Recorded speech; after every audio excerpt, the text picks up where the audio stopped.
Okay. Esserman started streaming 3 minutes ago.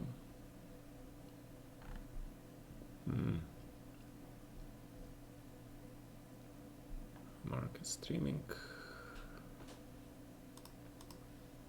Let's see if anybody here in the channel. Anastasio.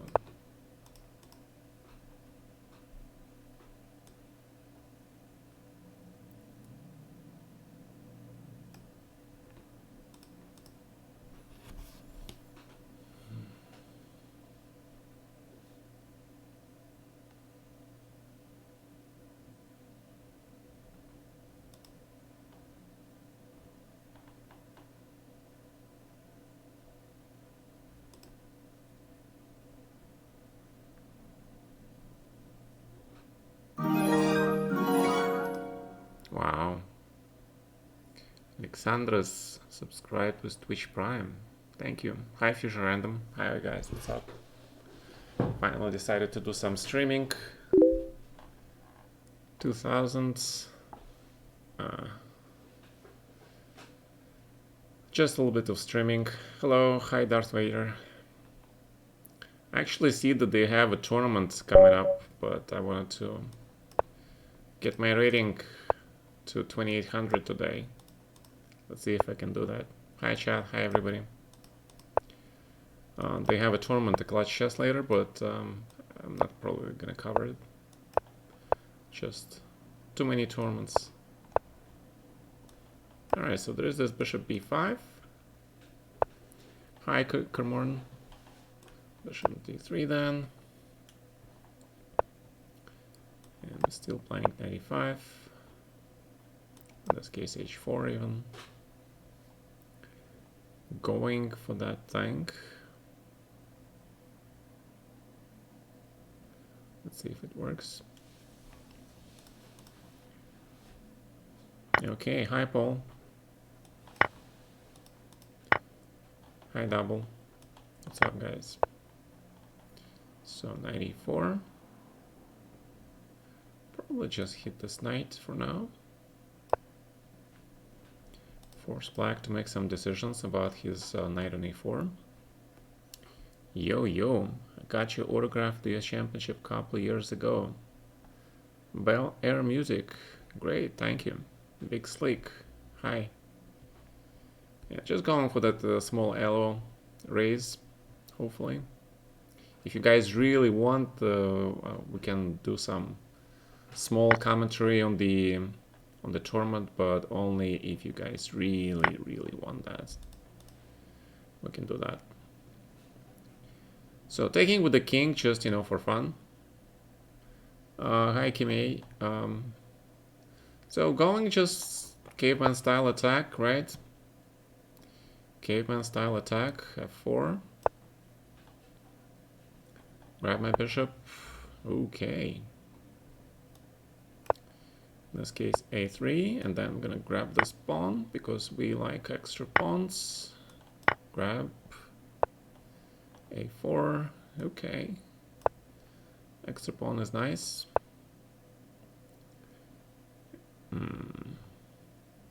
So now the question, where should my queen go? Good question. Alright, so let's bring the king back. And bring the rook to the second rank. Where it belongs. So rook d2.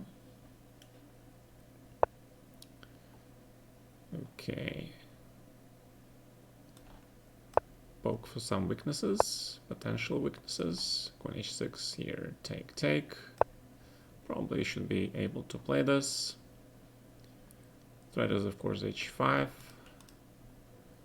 Do you play London opening and classical games? Yes, of course. It is my mainstay line, right? Okay. So grab. I see what he's trying to do. All right, let's grab anyway.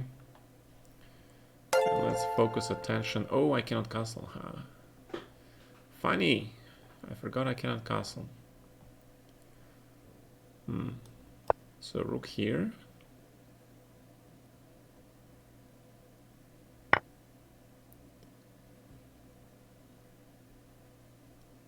Probably that was not a good move. Yeah, he can play queen e3 at some point. So that was not the hardest move I could make. All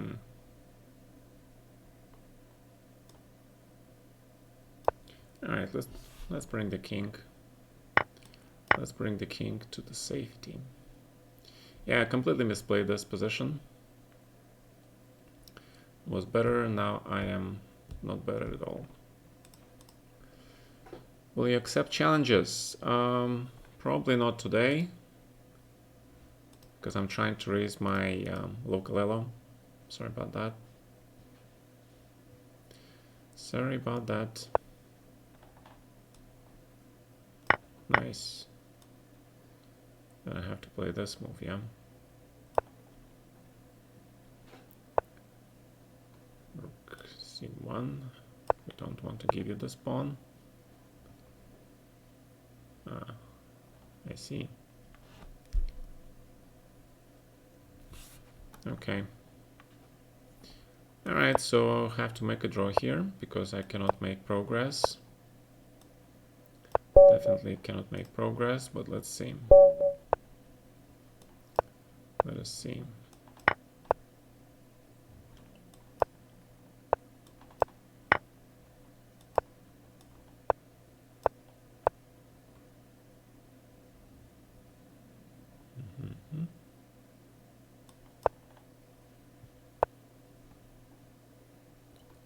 So, alright, f5. Then you have this move, and if I play knight b4, probably some trick.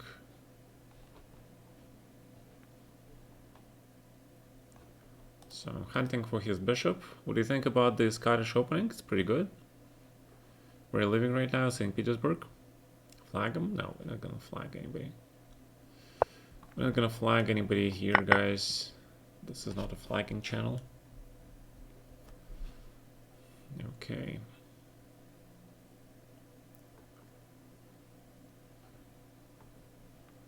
I think Grishuk played something like this here. And put the knight on e7, actually. e6. Cover up all those squares.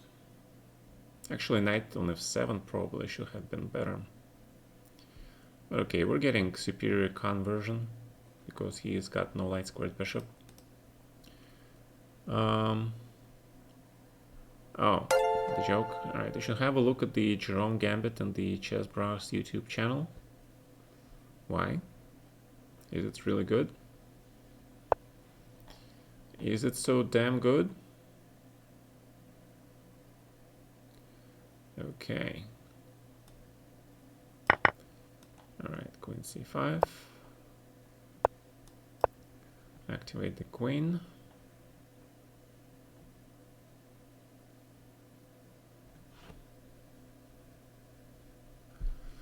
Let us activate the queen.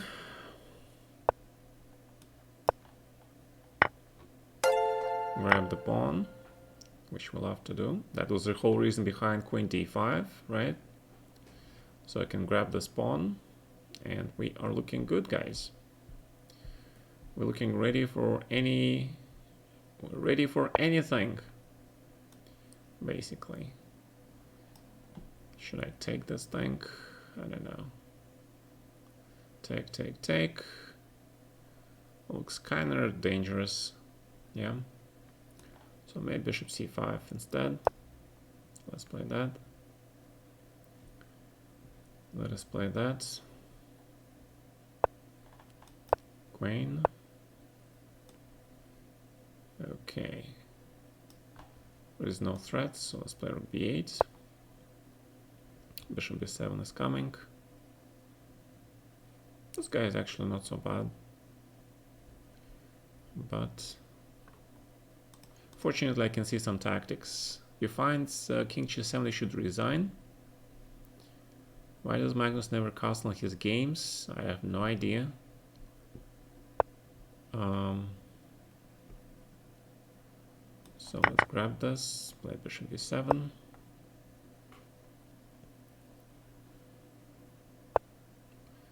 I have no idea why Magnus does what he does. It's his business, right? So, it's his business, guys. Rook f8. Preventing that f5.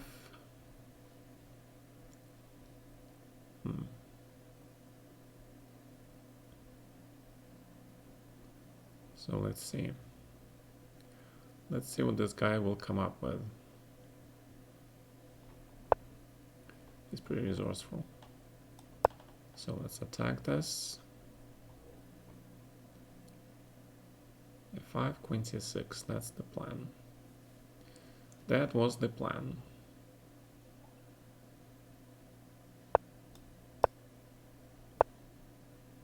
In this case, we should probably just grab this thing. And we should probably just grab this and play king f7. That should be good. Should be good enough. Take. Oh, I see. Well, trade the queens. Sounds good. Okay. Let's do a rematch. Oh, the gambit doesn't Italian sack the bishop. Really? We'll go places. Really? Alright, we'll take a look at Jerome Gambit sometime. I'm in the house. I'm in the lichess house, yes. Is it a house or is it something bigger? Like, remember the apocalypse says, Charles, you need a bigger house. Yeah. Okay. Good, Kamsky streaming. Yes, Kamsky is today streaming very lazily, trying to raise some elo. When I lost the first game to this guy, I dropped a lot of points, but hopefully that is just temporary. And we're gonna regain our rightful place, right? Is the house usually said? Can you play the birds? I can play anything. If I know what it is. Because I have no idea what the hell is Jerome's Gambit, to be honest. So somebody says something about the Italian. Okay, queen e7. I don't know. I feel good about the endgames, so let's go into the endgames. Can you play Plano Man? Oh, you mean the challenges? No, I'm gonna try to get some rating up. So I'm not gonna play I'm not gonna play. Okay, fair enough. All right, so let's go back to the queen exchange. Then we're gonna hit this pawn with b3 and go after this pawn structure. That is the plan. He wants to play bishop f8, I guess. So let's prepare. Rook b1, rook a2. Preparing for the double trouble. Preparing for that b3. So he's preparing as well. Bring the king go. Let's bring the king go to the fold. And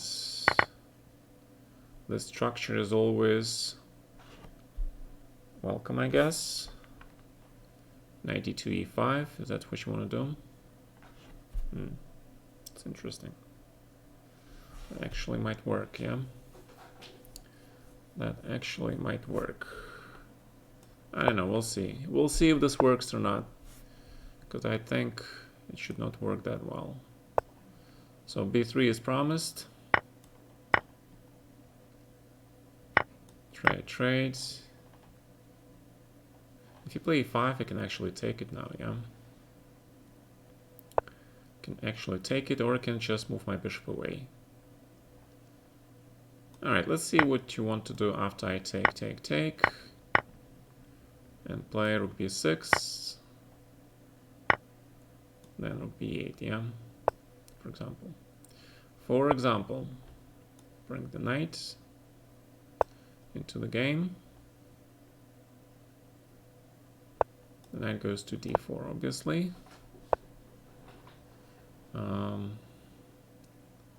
It's going to be g3.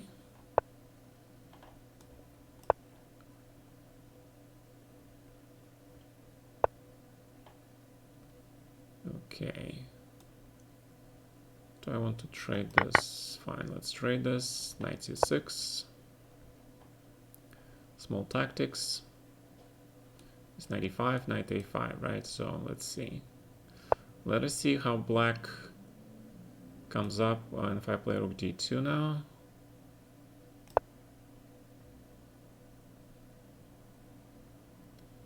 Is this? I have no idea. Yeah, I think I'm in time, yeah. I think I'm just in time to grab that pawn.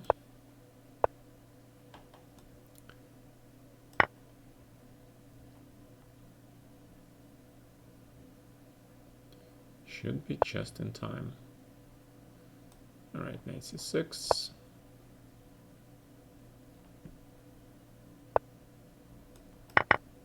Grab.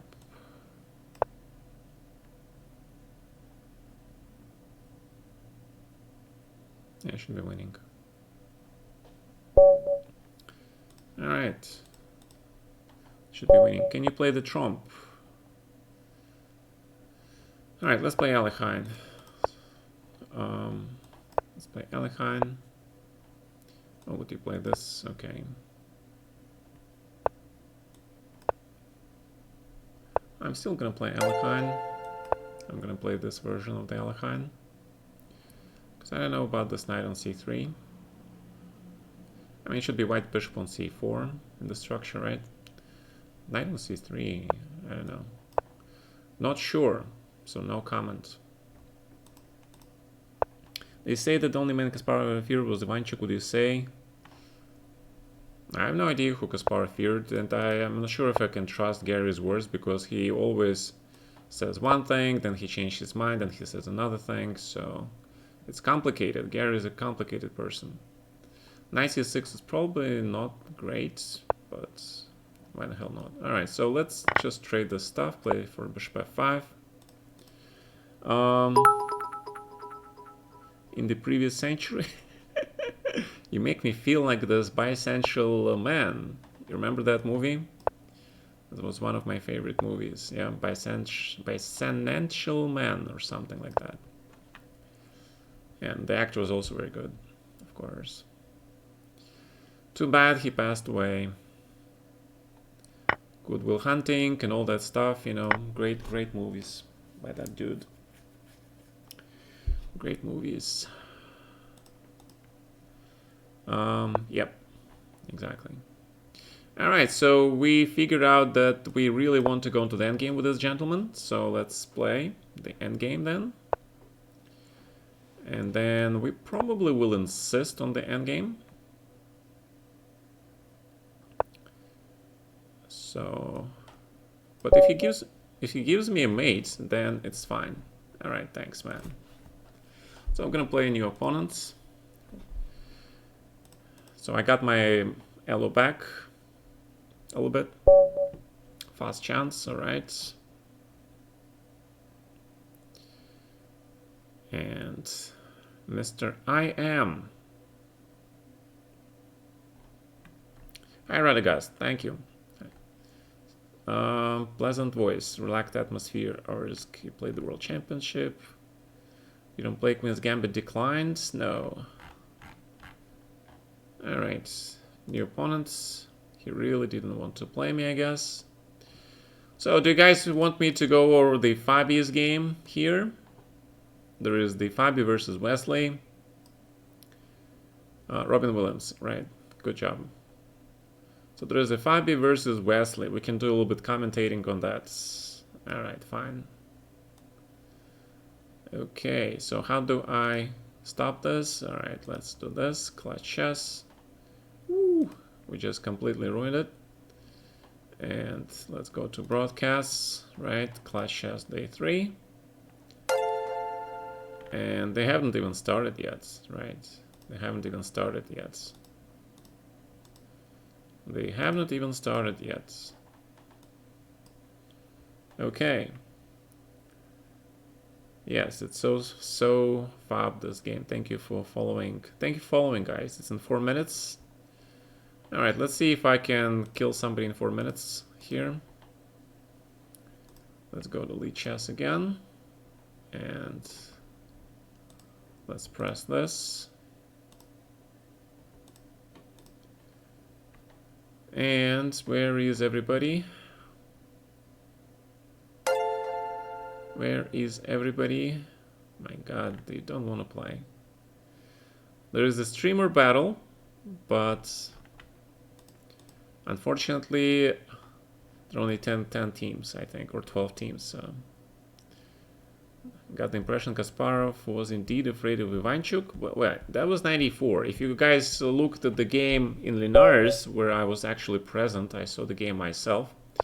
Ivanchuk beat Kasparov with white in Linares 91, I think. And the way he beat Kasparov, I've never seen anybody beat Kasparov that way. In the end, all Kasparov pieces were on the back row.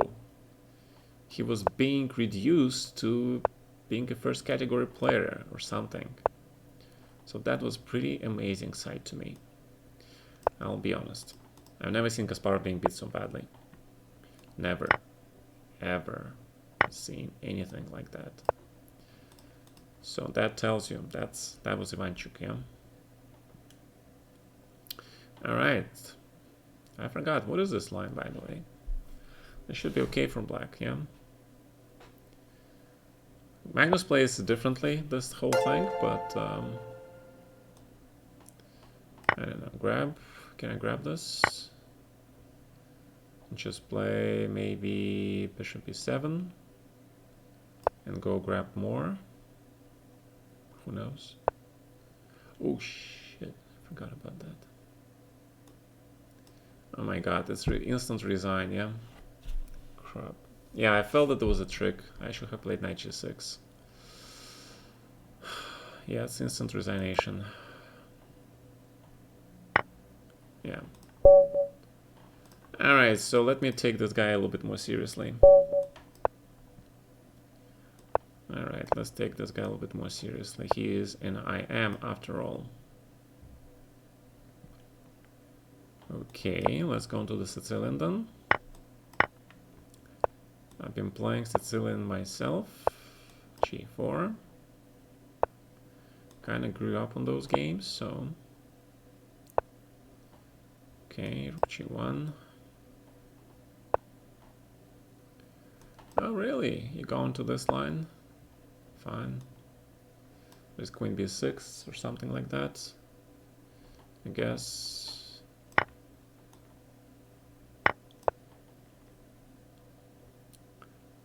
Something like that, yeah. And if I play f3, then it's queen b6 maybe. Alright, let's grab g4.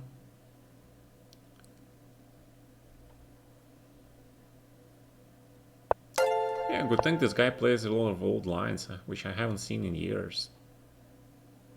That is a good thing. Which is why I like to play Blitz sometimes, because it sort of refreshes... what did he do? Oh, it's his move, okay. Refreshes your memory. Okay, d5. Let's just play b3. Oh, then rook h4. Alright, I see. Alright, bishop d2. Something positional. Something very positional. Oh, they started playing, yeah? Yeah, they start playing. Oh, it's all right. Spanish Archangel. A lot of analysis. Huge. They both very strong theoreticians, guys. These guys are huge theoreticians. Knight a3, very old line. So we're expecting some fireworks, maybe.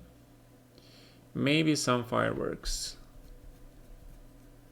All right. So what are we gonna do here? I don't know. Should I play b3 maybe? Let's play b3. And let's see how black reacts to this. Pawn movements. I played Topala for sure. How much Kasparov's his own skill? How much preparation? 80% was preparation for Gary. All right, Magnus lost on streaming to that was dirty check this game, guys. Got a good evening. Hi, like. What is the best way to improving? The best way to improve. It's a trick question.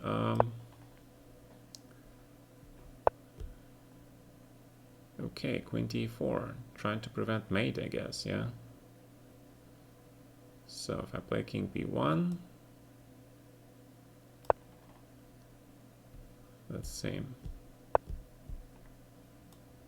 Bishop b1.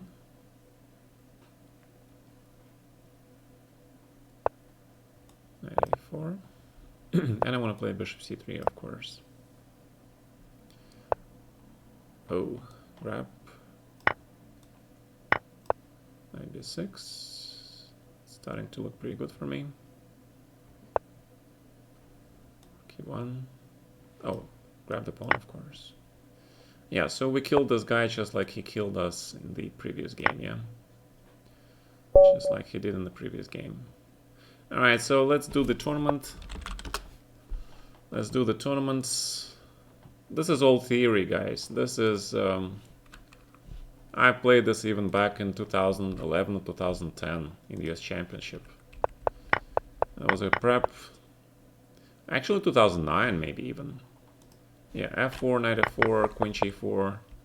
But usually I think white played b4 here, not knight a3, c5. The idea is that black wants to provoke white to play d5 so that black knight on e7 can go to g6, c5.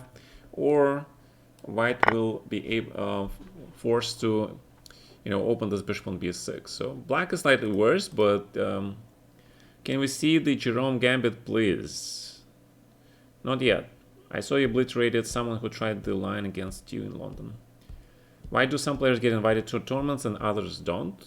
It's up to the organizers. They invite whoever they want, guys. What is the best way to improving? Books. Playing and analyzing is the best way to improve, really. So white has an extra pawn, right? 1, 2, 3, 4, 5. Black has potential attack on the white king or compensation in view of the opposite color bishops. And white somewhat weakened pawn structure on the king side. And but again, the best black can hope for in these positions is usually draw. But Fabi, of course, knows these positions. He analyzed them. So we're expecting some pretty impressive analysis here by Don Fabi, right? White pawn structure is scattered. It is, but not so badly if you think so. Like if white plays king h1 and f4, and then he will be okay. I mean, the only problem for white is this knight on a3, right? So white gets to play f4, put the knight on d5, then his extra pawn would be almost winning, yeah? The problem is how to get this knight to d5, and I'm sure black will probably wants to play something like queen f6 followed by knight f4 here. That is the most natural move. I'm pretty sure Fabi is thinking maybe about rook c8, but the way white queen on g3 is placed, it covers the square, right? It hits the pawn on d6. So black is thinking about not allowing this knight to go to d6, hit the pawn. But queen f6, of course, looks very natural because then you put sort of knight on f4, right? And if you manage to put your knight on f4, you block white's advance. d5 is pretty committal move, right? Let's put this thing on here. And instead of d5, actually first line, queen f6 is the third line, which according to the computer, is advantage to white because of knight c4, as I mentioned. Bishop c7 was very interesting, but d5 is the first line, and of course, piano plays first line moves is it's actually for granted now. Yeah. I was 14 when a 7-year-old Mickey Adams joined my chess club. How good was he in your experience? Mickey was one of the strongest juniors in the world, but I'm pretty sure he was taking a very lazy approach, and he didn't have the huge teams of coaches and trainers like Gary did, right? I think that if anybody at the age like Gary did, he got like 2-3 coaches working with him on the daily basis. So then he had the superb coach who was really disgusted with Karpov, right? And that's how he gained Alexander Nikitin as his coach. And that man basically made Gary what he is. Adams is coaching Fabi? Well, that's news to me. I think Fabi has been working with Kasimdzhanov for a long time now. I remember seeing Kasim working with Fabi, and Kasim was the former FIDE world champion himself. He is a huge theoretician, of course, and he is also a very strong player. So, and he's been coaching Fabi for many years now. Nikitin published a book about coaching Kasparov. Good. Chernin was coaching Fabi. Well, that was a long time ago, guys. Chernin was like back when Fabi was still in Italy, right, when he was a kid. Strange that Gary should get all those trainers, unknown person from Baku. Well, he was not a known person from Baku. He was, first of all, he was lucky to be born in Baku, because Baku has a very strong chess tradition. A lot of chess players, there's Azerbaijani were always really well supported by the governments. They had stipends, you know, they had access to a lot of chess tournaments, and of course, Gary had connection with Aliyev, right? That's how thanks to Aliyev, he managed to bypass a lot of Karpov tricks, right, in the World Championship match. And thanks to Aliyev, he managed to actually replay that forfeited match, right? He forfeited match in the candidates, I think. I think he was supposed to play with Korchnoi, but because Soviets really didn't like him to play Korchnoi, they forced Gary to forfeit the match, or something like that. I don't remember. There was a story with that, right?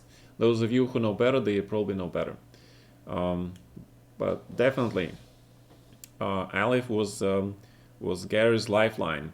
If there was any other GM on the place of Gary without that support, he would be forfeited and he would lose the chance to play in the candidates. That's simple as that. Kasparov scared many players with his preparation. That's true. What does it mean, bypass Karpov tricks? Well, Karpov was not an angel, right? He was trying to defend his world champion title at all costs. So he was not playing fairly, let's put it this way, right? So again, both of them, right, they used the system to their advantage, for sure. It's a very well-known fact. Despite however, Gary tries to portray himself as the system fighter, stuff like that, he was using the system to his advantage. But when it became like a negative image on him, he shed that image and he adopted the image of the freedom fighter. All right, so Ivanchuk was not afraid of Gary, no, but Ivanchuk never got. Remember, he got only once into candidates, I think, and he got killed by Yusupov. But honestly, Yusupov was playing in that match chess of his lifetime, right? Yusupov was amazing. If you guys check those games from that match, Yusupov versus Ivanchuk, you would be absolutely flabbergasted, right? That was an amazing match, guys. The way Yusupov attacked, he reminded me of Tal and Nezhmedinov, guys. That was an amazing match. Yeah. So, do you know Igor Nemtsov and his opening for both colors L-shot system? Not really.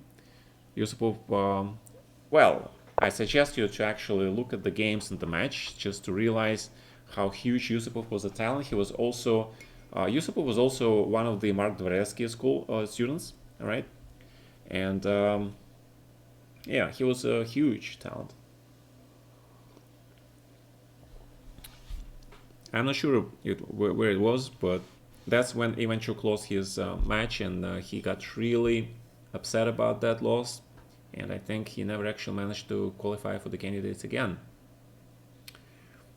Yusupov, great books, that's true. He also coached Anand against me in the PCA candidates match, which of course was a little bit surprising to me because Yusupov is part Tatar also. He has certain Tatar heritage, but he felt you know that was perfectly fine, and it's his choice. We respect the choice, but I was surprised anyway, right? I mean, if you ask any Azerbaijani or if you ask any American to train somebody against a fellow American, would they say yes? Probably not, right? Um, so that was pretty strange to me. So you suppose how Vichy got to play open Rayo Lopez? Yes, that's how Vichy played Rayo Lopez.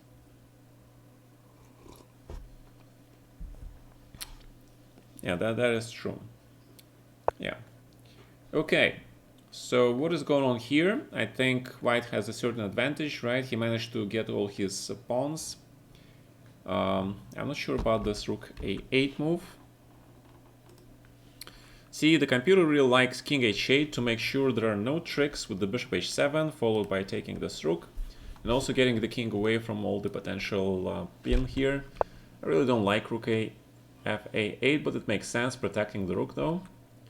But still, right, we can expect a lot of tricks like rook g2, king h2, h5. The knight on b1 is passive, but he does a good job of protecting the pawn and taking the square away from the black rook, right? So this h4 is actually a good move because, white king gets away from all these diagonals, makes his king safe.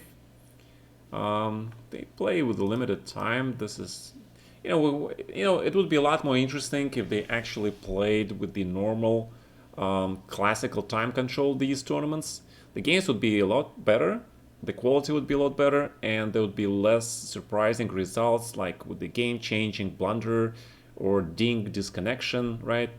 So, they should actually make the classical tournament online like this. I mean, obviously, the risks of playing classical chess tournament online would be, especially with cheating, would be absolutely zero when these guys are involved, right? People really underestimate the achievement of going against an entire Soviet machine. That is correct. Do you know how book Questions of Modern Chess Theory, a Soviet classic from Isaac Lipnitsky? Guys, I have to remind you, I left Soviet Union in 1989 when I was barely 13-year-old kid, right?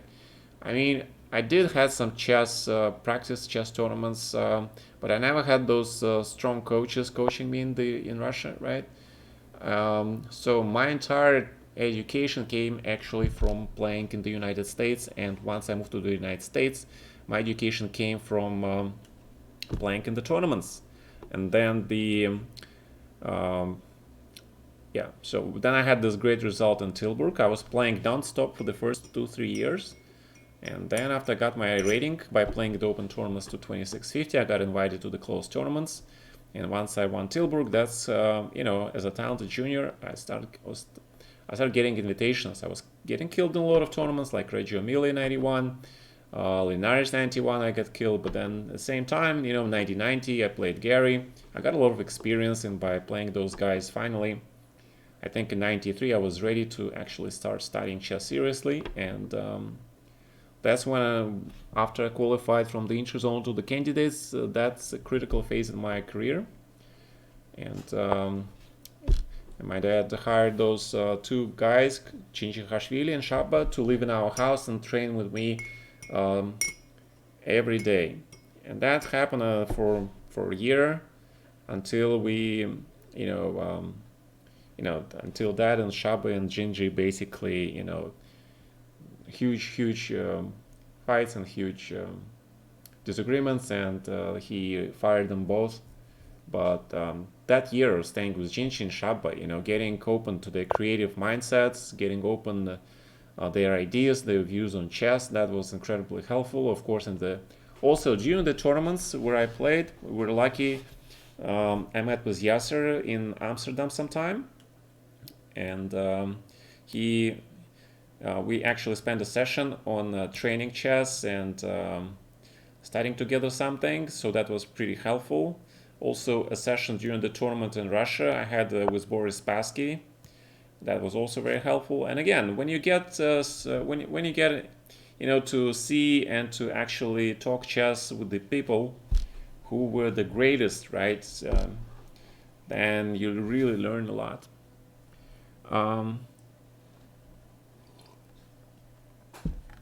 Okay. Is it necessary to have seconds to play World Championships? If you don't have seconds, you will never qualify. Alright? Simple as that. Never. I mean, Bobby was able to do that, but not anymore. That trick is like cannot be repeated anymore. Just chess is so there's a huge threat. Bishop e4, Queen d8, right? And yeah, Black is not doing really well. So you see, I really didn't like this d4. This was really bad move. Really bad move. I have no idea why he played d4, because you fix this pawn, you block your bishop, white king is safe, and obviously white just plays, grabs or centralizes, and this is winning game for him. Yeah, I don't understand Fabi's d4.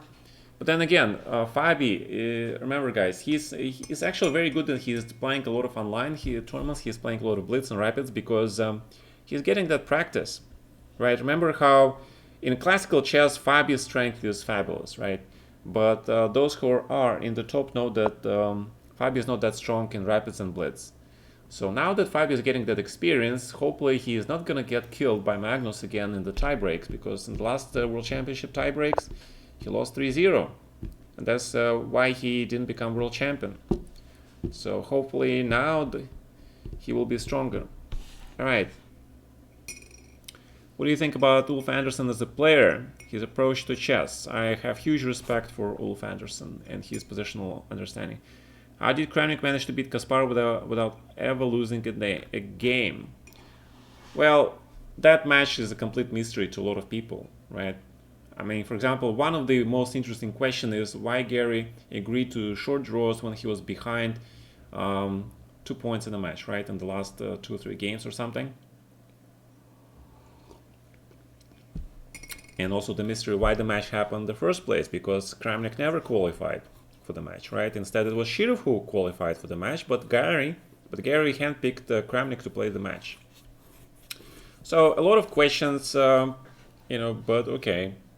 Kramnik did beat Gary's fantastic prep, great games. But yeah, so he is rightful world champion, classical world champion according to the historical line, right? And that's that. But yeah, again, sometimes justice is not served, right? Many analyzes and so on, how could an OT? Okay, but you have to remember that Kramnik was for many years protege and student of Kasparov. He was his second during his matches, right? He was his second during the match against Anand for sure. So Kramnik saw with the first-hand experience how Gary prepares, analyzes, and plays in the World Championship match. Right? If you read the interviews by Kramnik, where he was asked about his experience, he describes it, where he talks about Gary and all. There you can glean some interesting tidbits from those interviews. And if you have time, certainly go and read those. Find them. They should be online. The organizer invites players and feed organized match. Organizes match for the world champ. Well, there's a whole qualification system, Mr. Borovnica. There's a whole qualification system. If you want to play world championship match, you have to qualify through a lot of steps. It's not so easy. In fact, it's not easy at all. A lot of great players, they never qualified. Like Naka now, yeah? let's not go that far. Our new superstream star, the internet sensation. He qualified for the candidates only once. Now, though he is playing pretty much best chess of his life, he is not in the candidates, right? So he is stuck on the sidelines and can only look how others fight for the World Championship crown. Next shot will be only in another 2 years. All right. And again, Ivanchuk, right? One of the greatest. He beat Kasparov. He was a huge danger to anybody. Huge potential to become world champion. What happened? Right, he never qualified. All right, so you said Kramnik never qualified. That was an exception, and that was also the decision by Gary, right? I mean, if you remember, Kasparov split from FIDE in 1993, and Kramnik qualified to Gary to play Gary. No, he didn't qualify to play Gary, but he qualified from the interzonal to the candidates from the Gary Kasparov's World Championship PCA line, right? And that's how it works. FIDE had a separate line of qualifiers, right? Chess was split until 2000 something when Kramnik lost to Anand, I think, and Anand managed to unify the FIDE and PCA title, but that happened many years later. Okay, so right, a lot of great players, they never became world champions, and that's very sad. Starting from the very first ones, right? Remember how in the past it was considered to be a huge tradition for the world champion to pick his own challenger. And sometimes they didn't pick the strongest challengers, right? They just picked the easiest ones to avoid the loss of the title. That happened in Lasker, that happened in Kappa, until Alekhine lost to him a game in the tournament really badly on purpose, so that Kappa will not fear him anymore, and Kappa actually agreed to play the match, which Alekhine won, right? But he had to throw a game to convince Kappa that he was not a strong challenger for him, all right? And the challenger had to pay a fee, that is correct. Challenger had to find the money, the purse for the World Championship. Interesting chess books, a lot of interesting chess books, depends on what you want, what you're looking for in the chess book. So, I think Wesley screwed up somewhere, right? He was completely winning around this point, and then after queen c7, yeah, I'm very surprised he didn't play knight c3, which to me looked absolutely simple, right? Knight c3, put the knight with the tempo, attack the rook, knight goes to d5, and black is pretty much toast, yeah. Instead he plays c5 and allows queen e7. Bishop e4 was gutsy, but you see how the evaluation went completely down. Instead, white should have played queen f2 prophylaxis, great Petrosian prophylaxis, preventing queen h4 check. Instead, bishop e4, and again, queen f2 would probably be better, but we got this. Bishop h7, pawn grabbing, this is not the kind of pawn grabbing that I think I can condone, although the computer likes it. I don't know, looks pretty weird to me. Bishop e7, take, check, rook g2, and we're probably gonna have a draw. Rook a1 is good. White has to play knight f3, and white king is way too open. And yeah, so knight f3, probably rook h1, knight h2, bishop e1 is a strong move, and then white will have to find the perpetual, right? So that's the only way. Right, so bishop e1 or bishop g5, and now we're looking at perpetual. Great comeback by Fabi. He found amazing resources, right? What do you think about Salov? Salov was very strong, right? But meeting with Crowley during the match for the world champion, Crowley himself wanted to become chess GM. All right, I didn't know that, Mr. Borovnica. Can you give us more information on that meeting? What happened? What happened on that meeting?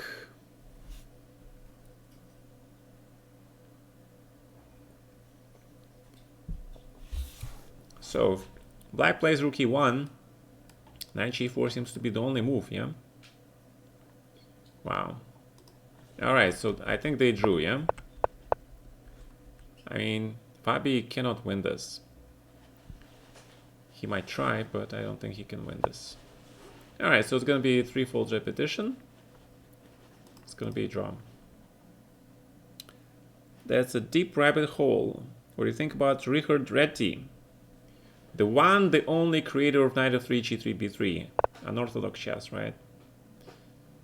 Alright. To be honest, I don't really know anything about him except his opening. Wait, so is it certain that Elhain threw a game? I think Elhain actually mentioned that himself, right? I remember reading about it from his. I remember reading that he sort of in one of the interviews or something, or in some memoirs or something, he wrote that. Okay, so yeah, pretty sure it wasn't like somebody else's words, right? Because if it was somebody else, I would probably not trust that. But when I see a person saying something about himself, then I kind of have a, de facto, trust for those kind of words. Crowley was a mystical person, and Elhain was always married older women who supported him financially. The calculating beast Elhain, he still died in a complete poverty, right? After World War II, immediately after. He was actually in secret talks with Botvinnik for the World Championship match. Right, the Soviets obviously didn't want to do anything with him because he was considered to be a collaborator of Nazis. And but Botvinnik secretly held talks with him, and he was hoping for the match. And of course, Elhain died. We don't know how he died exactly, right? I mean, it was said that he died from food poisoning or something. You found a pawn in his grave? Yes, there is a mystery about his death. I'm not sure. Okay. All right, so while we're waiting, let's go back to this. There should be a second game coming right soon. So let's go back to some challenges. Let's find somebody who can... Oh my god, Morozevich. Okay. Alright, so this is gonna be... Morozevich is playing chess. Interesting. Interesting. Oh, so he's playing this line. Alright.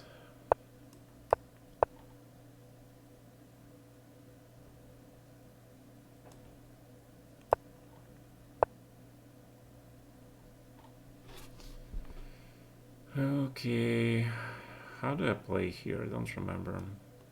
I think d5. It's knight d4.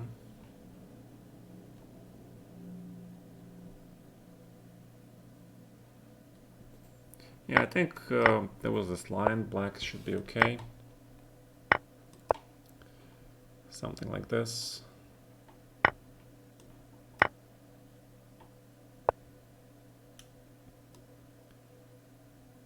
Okay, queen b5.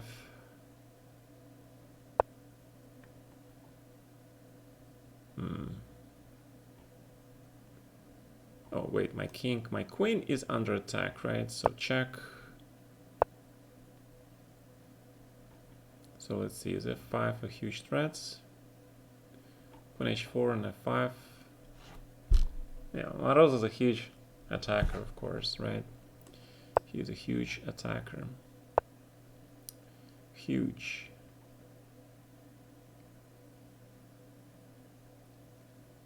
Morozevich is a huge attacker. Let's bring the rook here.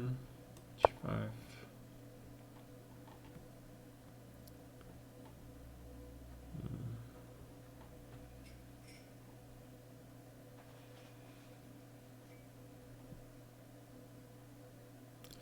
Still does not good for me, yeah. Yeah, the rook on f8 sucks. Should have played probably rook fe8, followed by rook a d8. Rook a d8. I'm pretty sure for the computer it's nothing, but for a human it's kind of complicated. So bishop d4 maybe.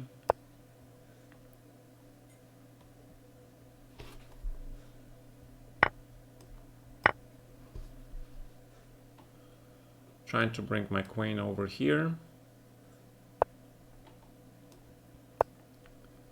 to protect my king.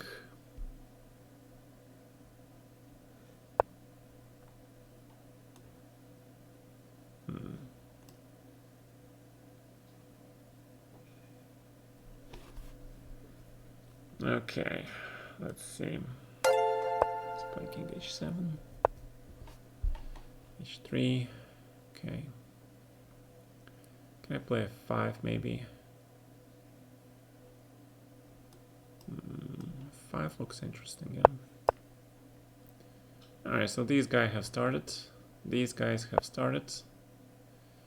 And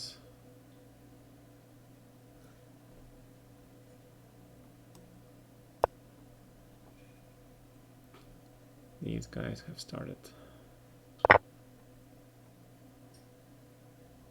Okay, knight b6, d4. Well, I have to play knight b6 probably. Bishop b5 was probably stronger.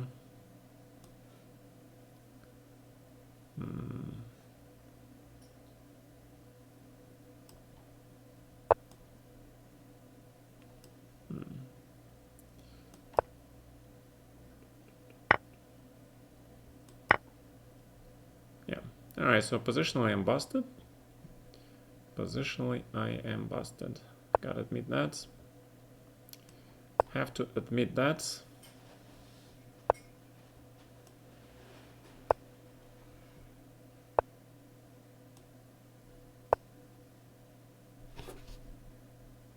Oh, I'm also worse on time, right? Alright, so white is close to winning. Close to winning.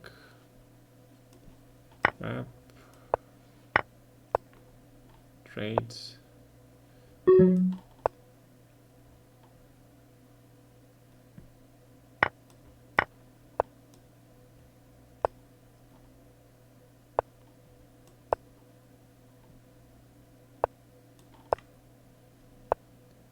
Of course, I'm blundering stuff.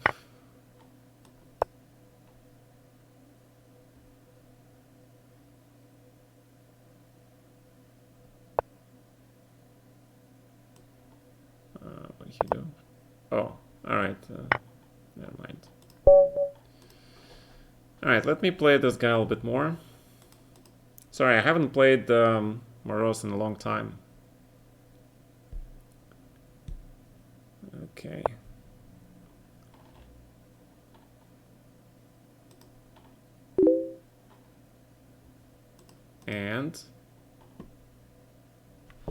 And come on, Mora. Come on.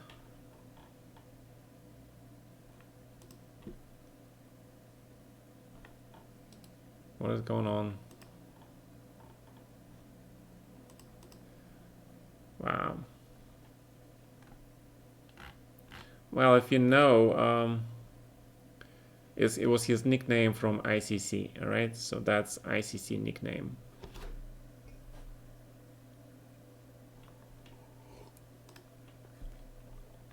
So lichess is working fine, right? So I guess it's just, ooh, Mark. Hi, Mark. All right, so it's just more not playing fine. Oop. Clicking the wrong stuff. Broadcasts, Dave. Berlin. Meh. I don't see Berlin. Yeah, this is probably better for white, but yeah, sorry guys, this is don't want to see that. Don't really want to comment on Berlin, okay? fast chance. Alright, it's the same guy, yeah.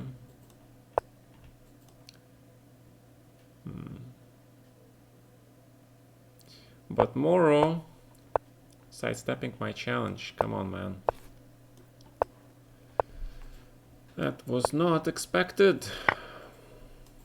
Especially considering he was my buddy. Yeah, good buddy. So here I play a5, standard stuff, c4. And we go for the structure. Usually I play rook e1 first though, alright. But I think the structure overall is pretty good for white. He's playing another game, I see.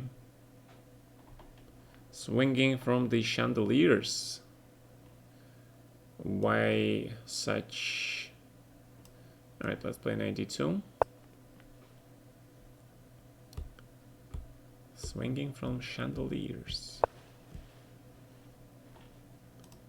Yeah. This is good for. I don't know. These guys know their theory, so I'm not gonna claim I know anything here. But probably black should be okay here. e5. Alright, so b3. In this case, grab. And play rook c3, right? Trying to keep that pressure.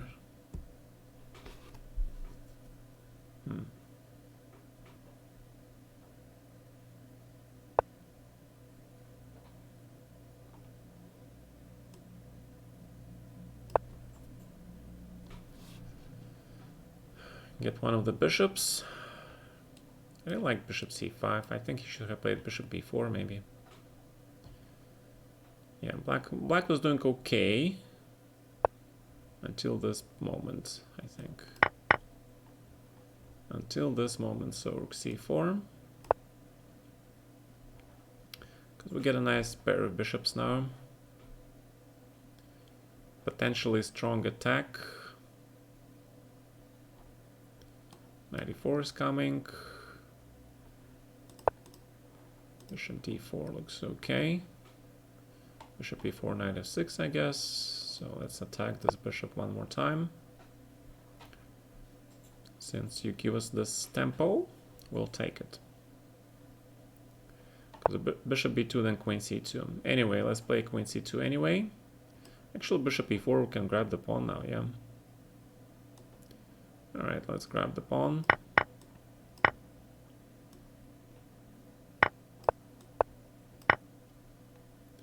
We might be lucky to grab another pawn also. Or the whole queen. So... Alright, do you want a second chance? No, he doesn't want a second chance, alright. Right, so I didn't want to do the Berlin commentary. Sorry about that. He's left the game.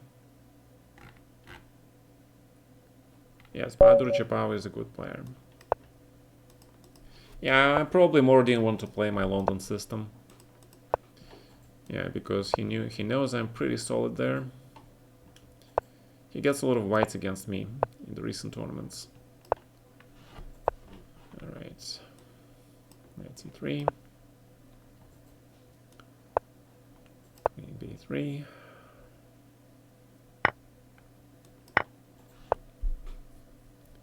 Should be good for black.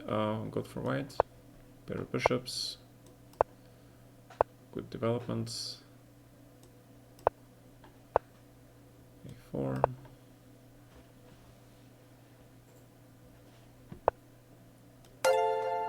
Rook c1. We don't have knight d2 yet, so we gotta watch out for that. Now we're ready to take and play c4. Fine. Grab and play c4 anyway. So we need to open lines of attack.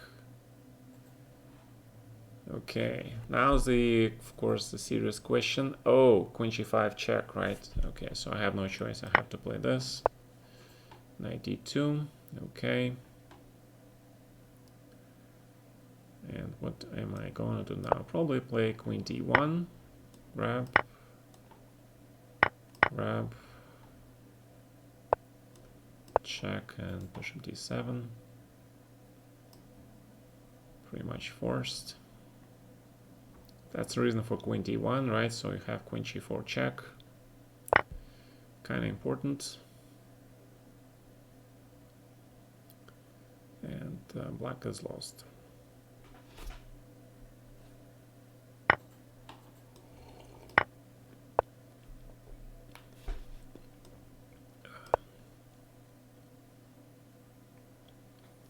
Because that pawn is not going anywhere. Because I have this move.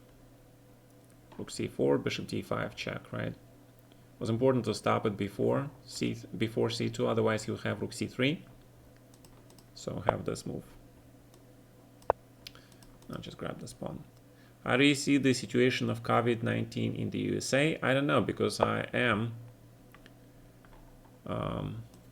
I'm residing in Russia for the last 5 years. Argentina isn't well. That's sorry to hear that. Sorry to hear about that. Leon Beast, hey man, what's up? Radagast, thank you, Rada. Thank you so much, man. Yes, tomorrow is the simul day. I also put a new Zuckertort versus Steinitz game earlier today for your viewing pleasure. If you guys want to check it out, it's on my YouTube. Already uploaded. Yeah, I'm still amazed how those guys play so well, you know. Really amazing stuff. 20th century, 19th century players playing at the top GM level. That's mind-boggling. Alright, push pawns.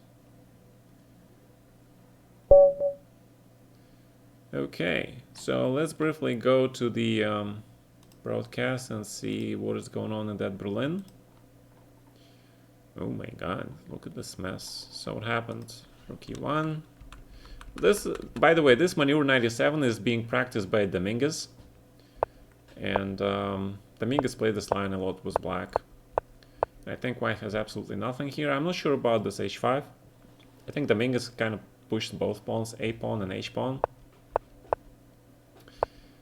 And bishop g5, okay. Not sure about this. Usually rook h5 for king knight f4 looks. Yeah, usually Dominguez plays and puts this knight on e6. Probably not in this case because white is ready to exchange.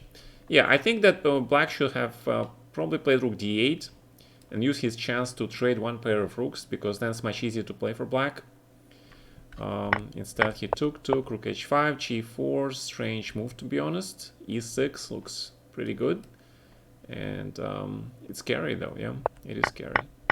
But right now you just give a pawn. And I'm pretty sure this must be prep. This must be prep, part of the prep, but rook d7, aggressive move by Fabi. I expect rook f4. I expect this move. I expect the second line. Because taking on e6 and playing rook g7, you know, allowing white rook just to stay on the 7th rank looks pretty dangerous to me.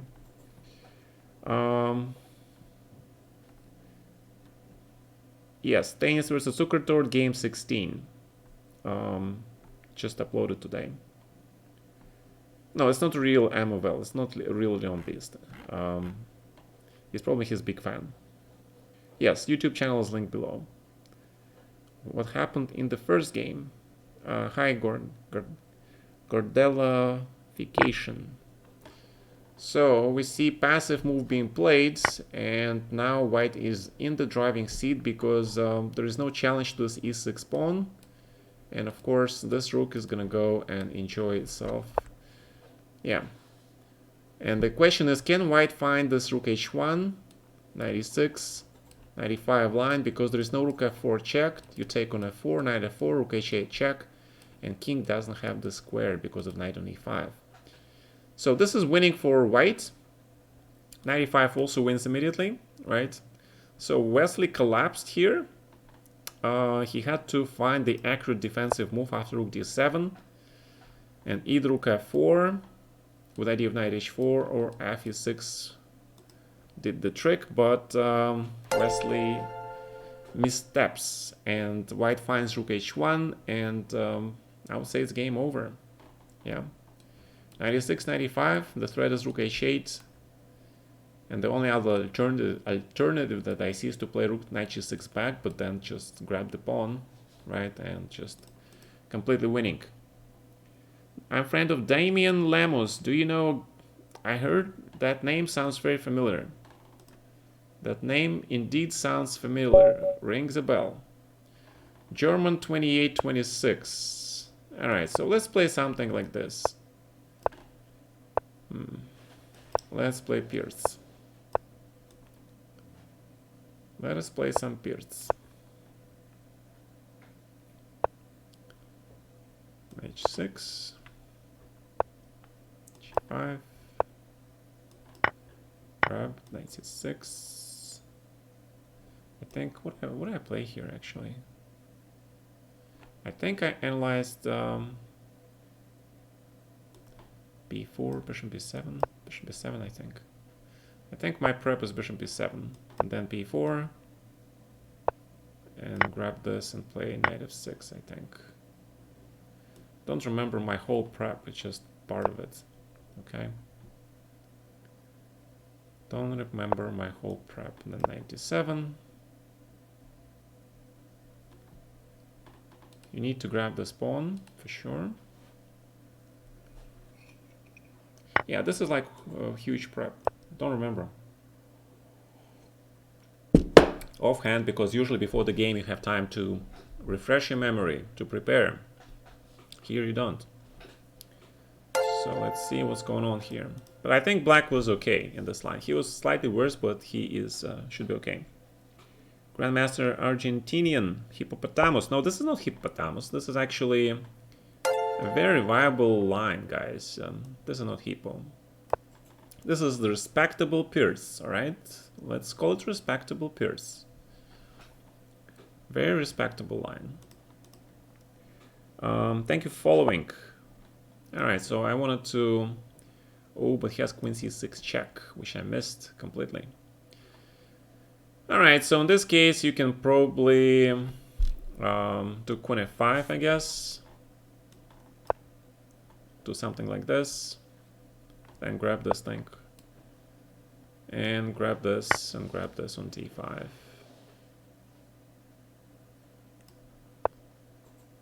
Okay. Well, king d8 then, yeah.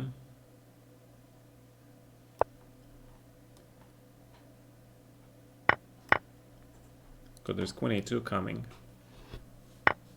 Okay, so white is better in this endgame, I agree. I agree, white is better. The question is how much he is better. By how much? So, let us see this position. Yeah, actually white is better by a lot, yeah? Maybe. I think I misplayed my prep. I misplayed my prep, I think. And white seems to be very much in a driving seat here. So where does the king go? I need my knight somewhere back. Back here. c5 is not an option.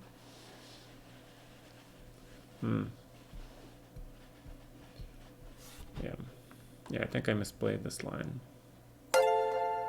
So let's see, king d8 maybe. 97. Let's go for c5 now.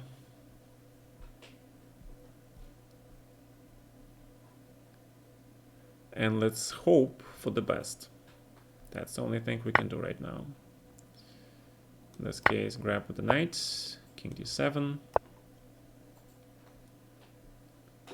Because the bishop does control this square. So let's go after this bishop instead then. And we can probably play d5 or...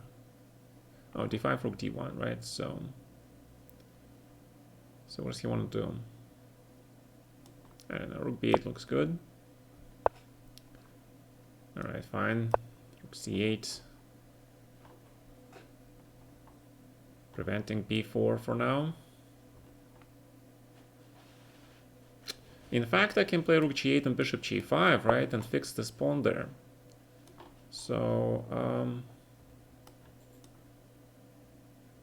can I play d5 maybe? Anyway, I don't have time. So check. e6.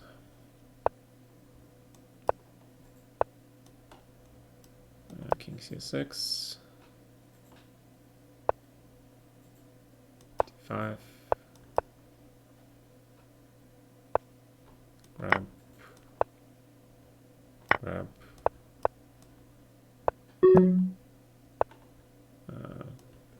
d8.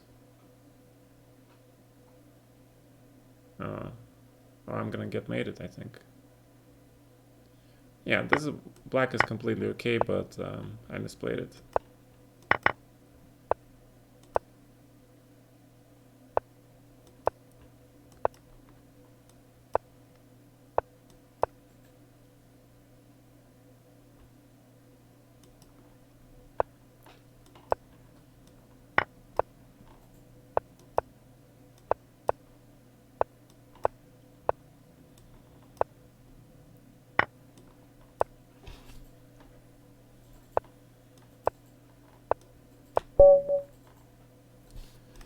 Okay, so that was kinda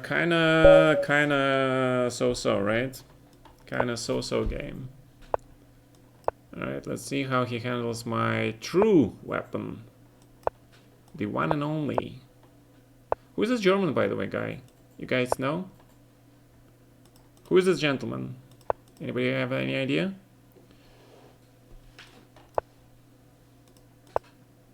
Keimer. Are you serious? This guy is Keimer? Oh my god, I'm playing against the kid.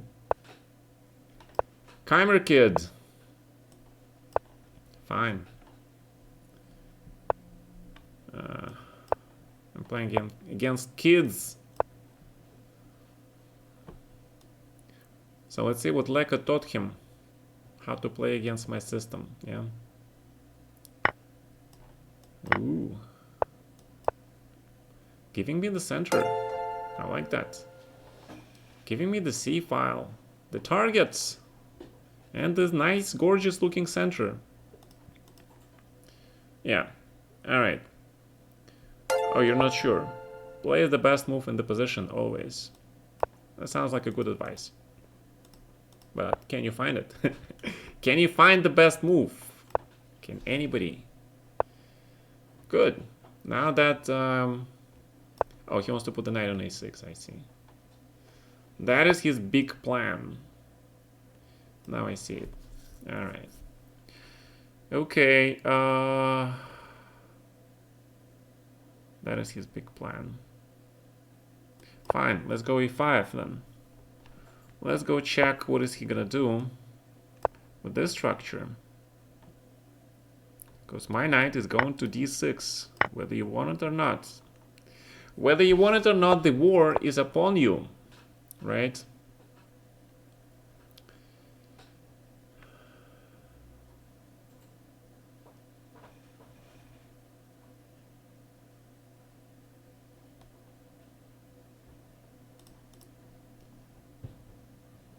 Do you know if Leka was Fischer's student? I have no idea, guys. No idea at all. No idea.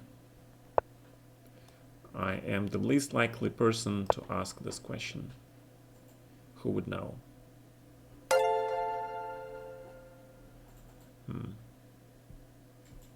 Well, the threat is knight c6, obviously, right? Which he's pretty much oblivious to, but...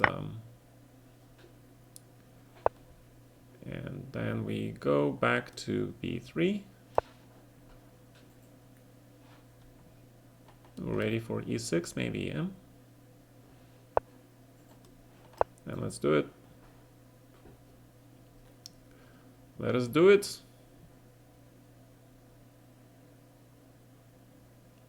Yeah, this looks like a disaster for black, to be honest. Rook e1.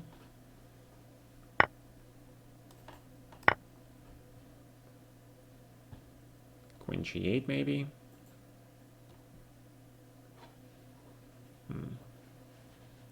And there's a question. Well, let's just play a grandmaster move. Bishop g3, make a luft for the king. This is the grandmaster move. Rook e3.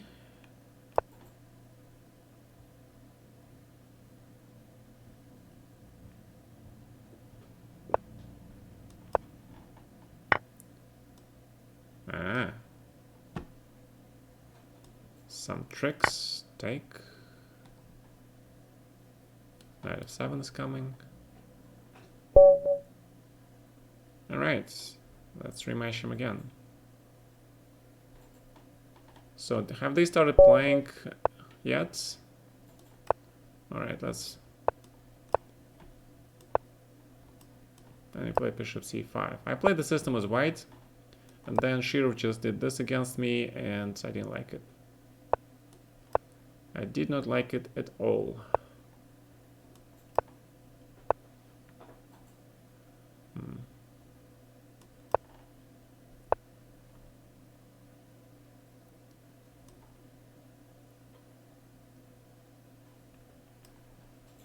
Okay, trying to remember what he did.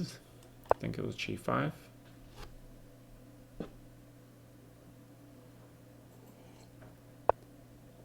He played this as black against me, and I really didn't like my position at all.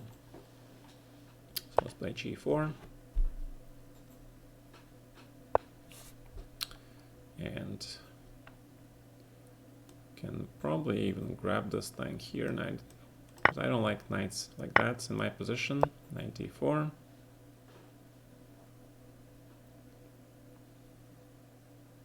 g4 was probably not necessary, but it looked good.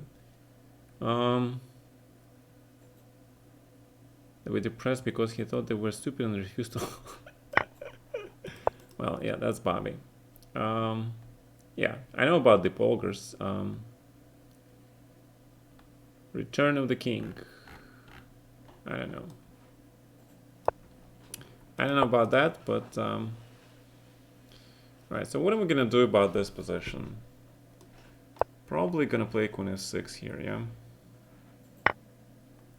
Grab with the pawn and go for the structure.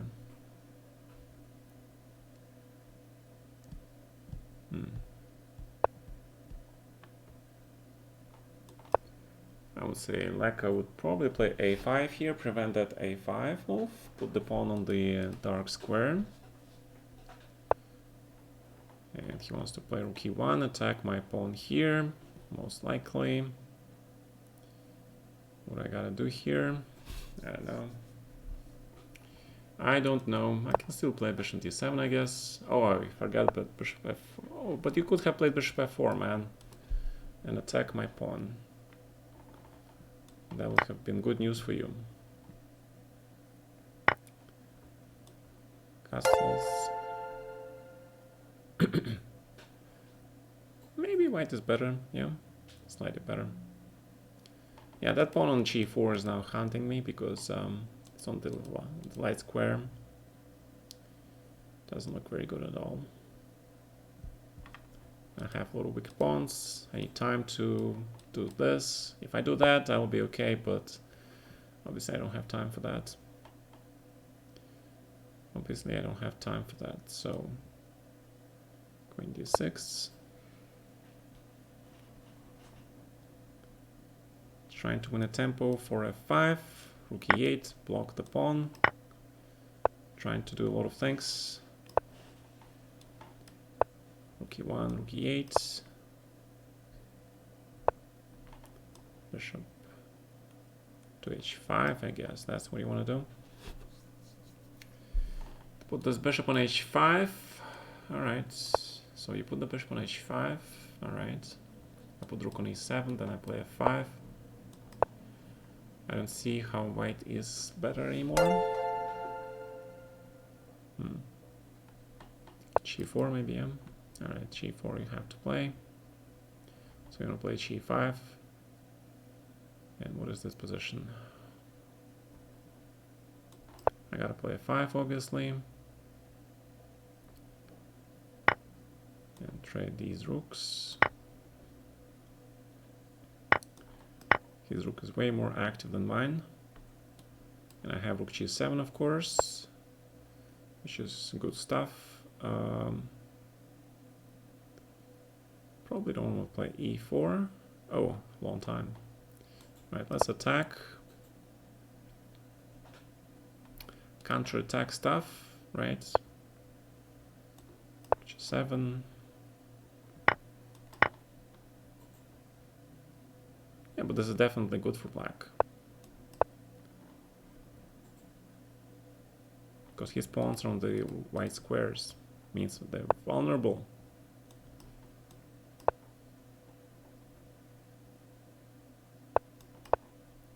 Queen f4 is coming for you.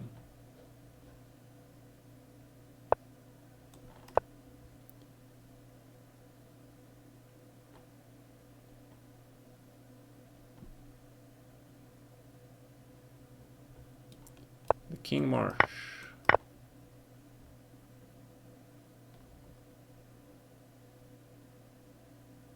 This doesn't look good for white at all.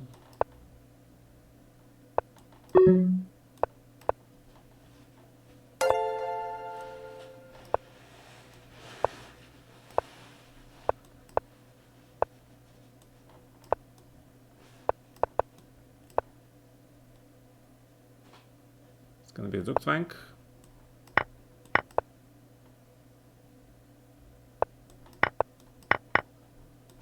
I'm gonna try to flag me, I guess.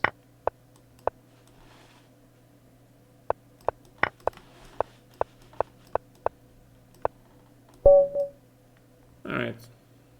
Thanks. So if you try to flag me, I'll not play you, man. Sorry about that. Okay. Mark's going to be raiding soon. Thank you, Andromeda. Thank you. Say hi to Mark, please. So, were there any prejudices against Tatars in the USSR? GG. Alright. I was in Serbia and Hungarian border for a couple of months before moving to Hungary. Yeah, I think it's not Heimer for sure. It's somebody else.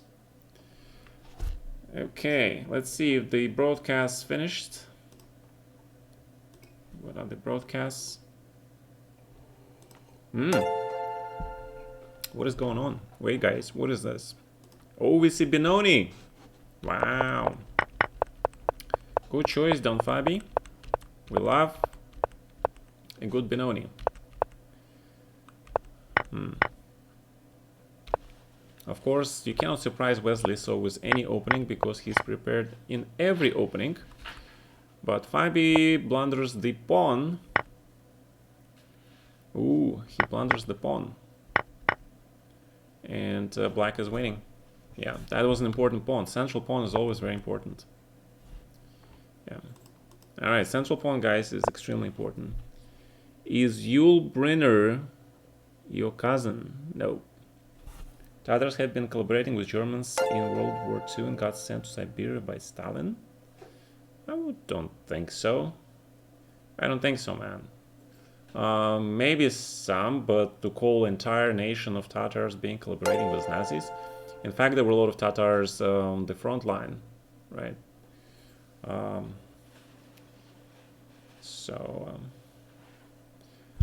I'd be very surprised if the...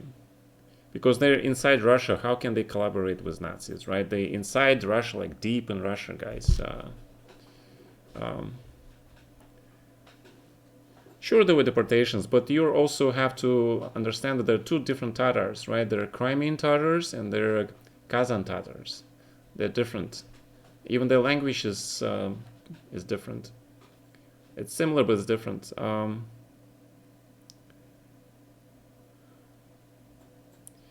Okay. Oh, okay, Crimea. Well, Crimea is a complicated topic, right?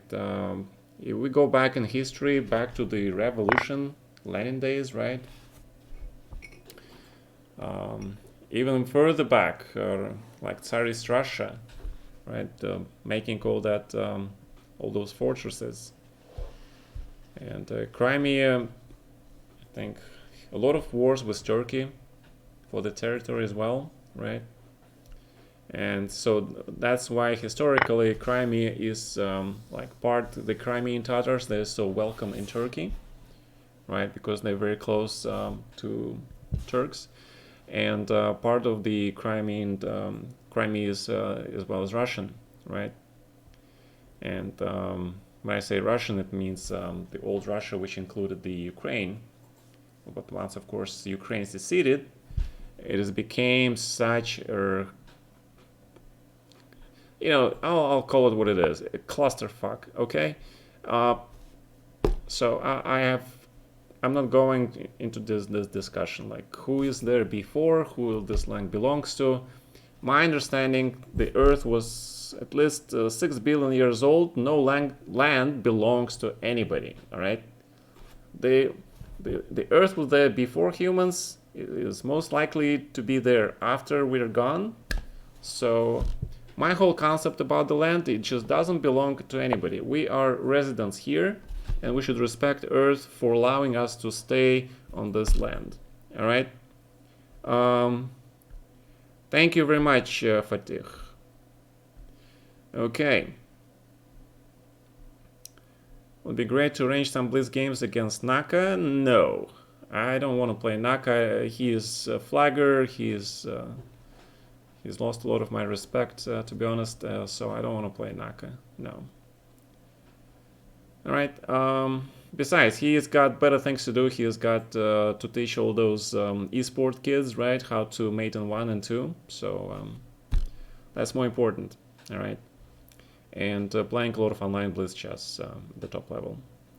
I'm retired, thank God, from all that nonsense, and I just streaming for the pleasure. I'm streaming for some commentary for you guys. Do you know the quarantine Bundesliga from the German? We from the they would offer you to play in our team. I understand. I have read your email. I read your message. However, I am playing in Bundesliga for the Desisau team, right? Friends of Desisau. So I cannot accept anybody, even if it's online, because I'm their member. All right.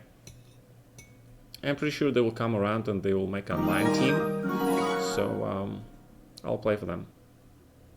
Thank you for subscribing, Tose 2154.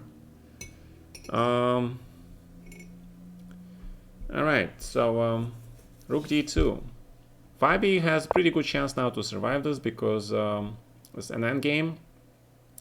And for some reason, in the endgame, Wesley is not... I mean, sometimes it's strange, to be honest. I always considered Wesley to be a very strong player.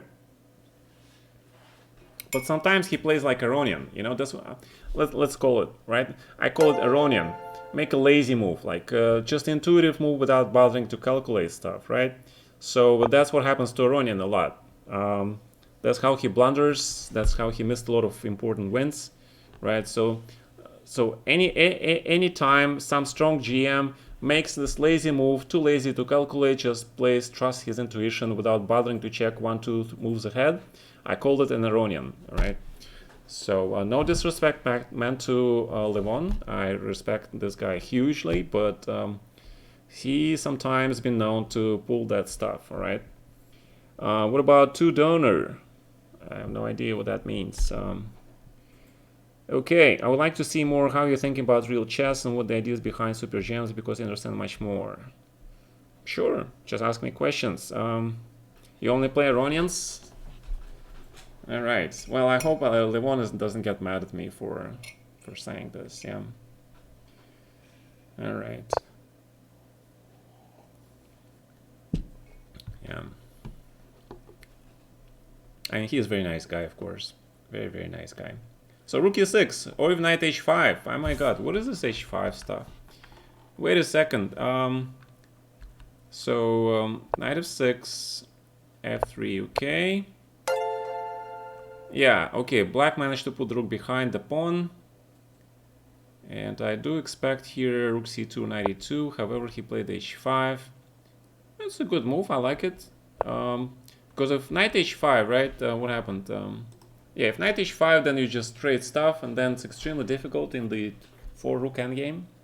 The pawns doubled like that. So, to be honest, personally, I would play rook e6 here. Just not to double pawns, but, you know, get this f pawn to the e6, and that would... it is a weak pawn, it's disconnected, right? But it gives an important square in t5s, but Wesley plays safe. He 5e plays safe, and he is going for the extra 2 pawns, although one is doubled. 1.2 advantage in the endgame like this means that it's likely to be a draw with the strongest play. For the computer, this is a draw, okay? What is so wrong with popularizing chess? I am not saying it's wrong, I'm just saying that that's what some people like to do, and go ahead and do that. I mean, that's great. Popularizing chess is always a great idea. All right. So, if I meant it in a negative sense, I was not entirely correct. So I apologize for that. If it came out as bloody too arrogant or criticizing, no. I mean, I play esports myself. I always said that esports and chess have a lot in common. So it's absolutely a great thing to do. It's just like I was saying, like, why would he waste his time playing me when he has other more important things to do, all right? And to me, basically playing him is zero chance of getting normal game because I get flagged, all right? And I don't like being flagged. I like to have normal chess experience when playing a colleague, a strong GM. Like, of course, Naka is now much stronger, but I wouldn't say much stronger. He's much better prepared. He's more in shape. But I wouldn't say he's much stronger, right? He is stronger because of those factors. But in terms of talent, in terms of experience, I would say pure chess strength we're about equal. But again, just as older you get, you need more time. Your thought process has slowed down, and but time is a huge factor in modern chess. So that is why, with the fast time controls, age is a huge factor. Do you play Hearthstone? No, I didn't. I was playing Elder Scrolls Legends. I really like that card game. And then I tried a little bit this new game, which is Legends of Runeterra, which is based off League of Legends, which I play sometimes. So I really like that Legends of Runeterra, but it's so addictive. My God, it's just so addictive. I like card games, yeah. There is something in that where you know put that card, make a fantastic move, and then your opponent makes an even better move, and you're blown out of the water. Mark, my God, what's up, man? Mark, how are you doing? Raid, is it today about commenting or will God accept challenges? Today is more about commenting, and I was trying to get my rating points up. Woohoo! Mark is in town. Did you ever play Magic the Gathering? Yes. I used to play the one on the Steam, right? Where they had those campaigns. I thought it was an awesome game. I actually spent in one of the US championships. I was so hooked up on that game. Instead of preparing for the games and my opponents, I played that game non-stop. I mean, I played it before the game. I went to the game. I played chess, and then I returned. I didn't even bother to analyze the game. I went back to this Magic the Gathering on Steam because I couldn't pass some.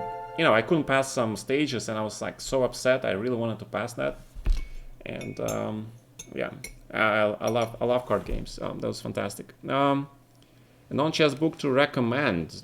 You're the wrong person to ask. Wrong person to ask. Chess books, I can maybe say something, but again, I haven't read any modern stuff except what my wife gave me, except something I read when I was a kid. Yeah.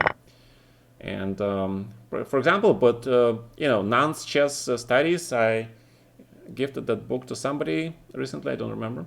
There was my favorite study book, which was 150 selected endgame studies by John Nunn, famous dude, of course, very very strong. Oh, how do you like this line, guys? I know it's kind of cheesy, but look at this line: Rook g6, take king g5. Ah, but I thought it was a stalemate. No, it's not a stalemate.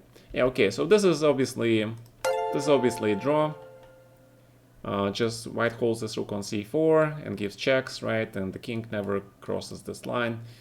Although black will try to put rook on e4. So what can you do? What can you do is a good question. Well, still rook c4, right? Rook c4. King goes to d6 to d5. White king probably goes to h6 to h7. Then rook g1, rook e4. But the king goes to g5 and black should be... Yeah, this looks like a draw, guys. Dvoretsky for super GMs. Right. Maximize. What is chess all about? Maximize chance the opponent makes mistakes. It depends. Some people play like that. Some people play for the preparation, maximizing the surprise effect and for the chance for your opponent to make a mistake. That's true. That's called home prep. And it's also called trying to play very fast to force your opponent to the time trouble, right? Because when you're in time trouble, the chances of making mistake, they increase by a huge amount.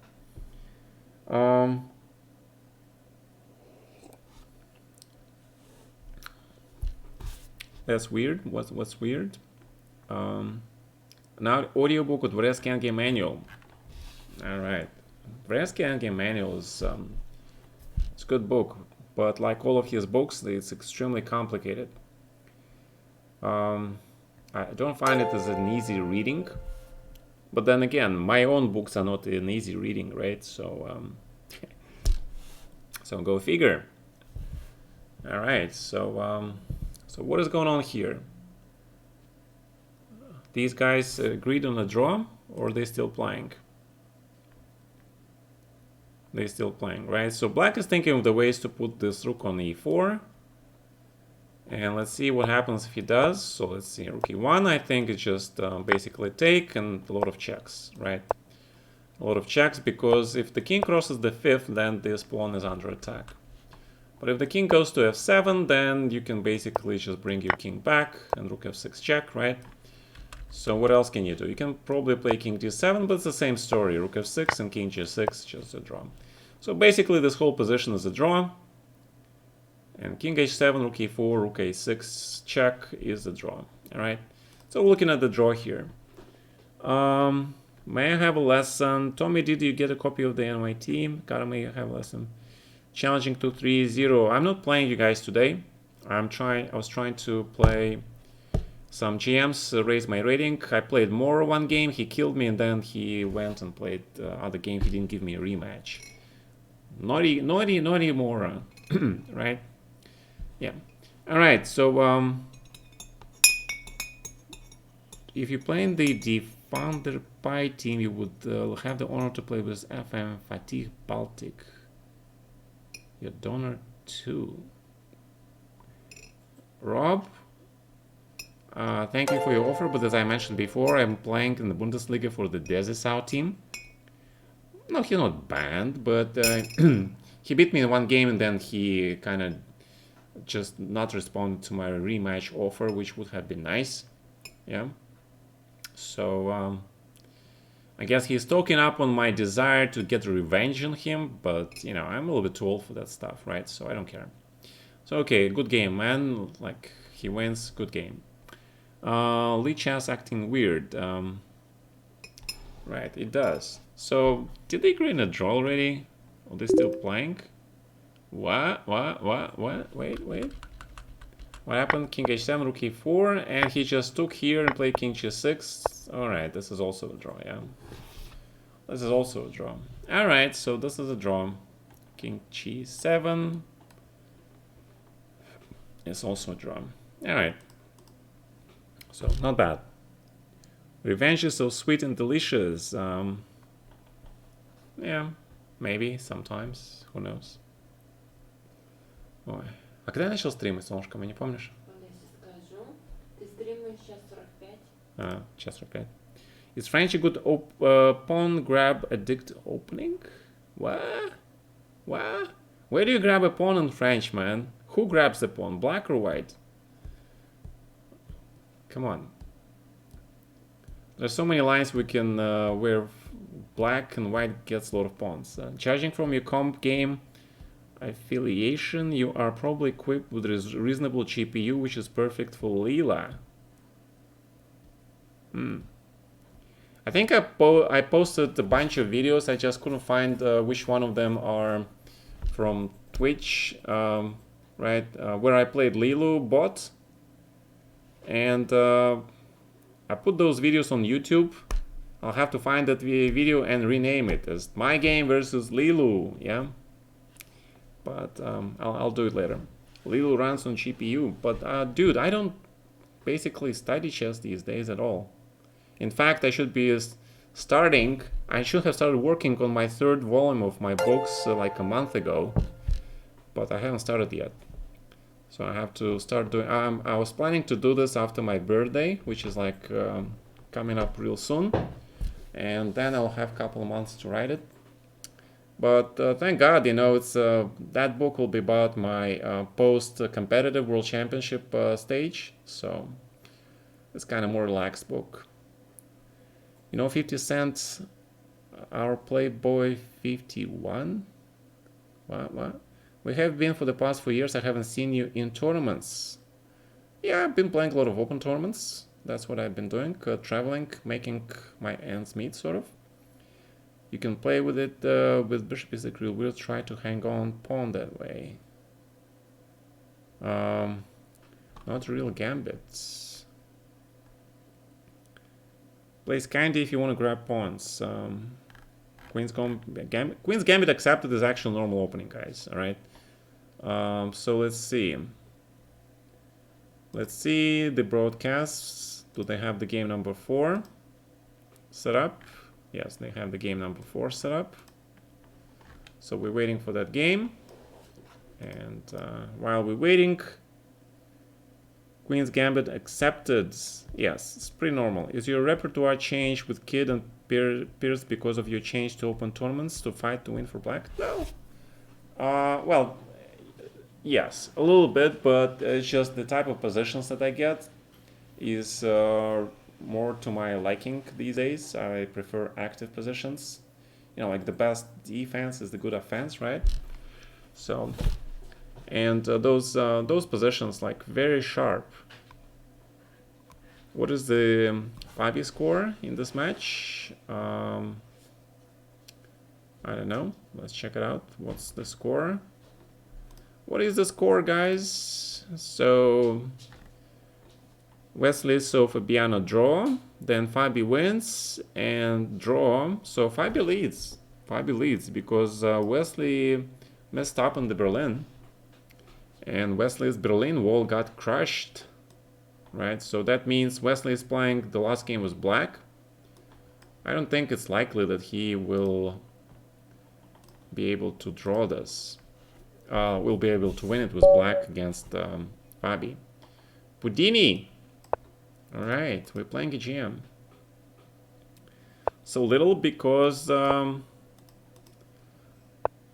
are not many analyses there, man. Not many analyses that you can do. 92. Hi.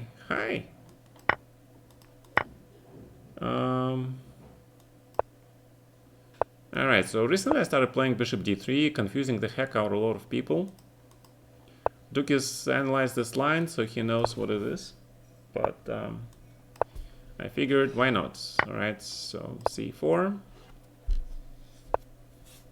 And then rook b5.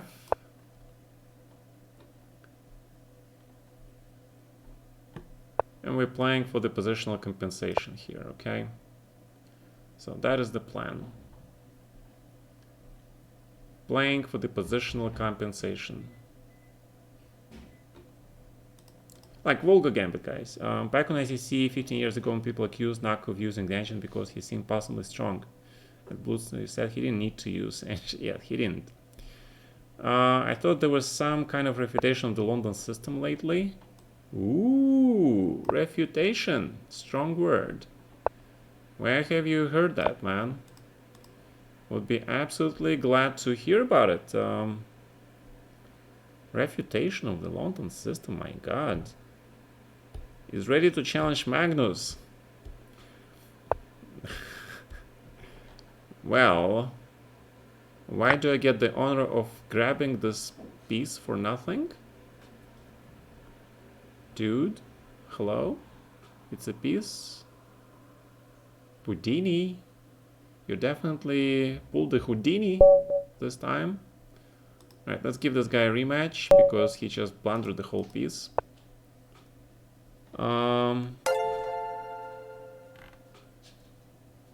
You have heard which word before? That word before? Which word?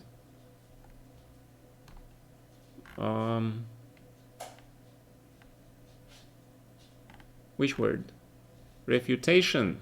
My god.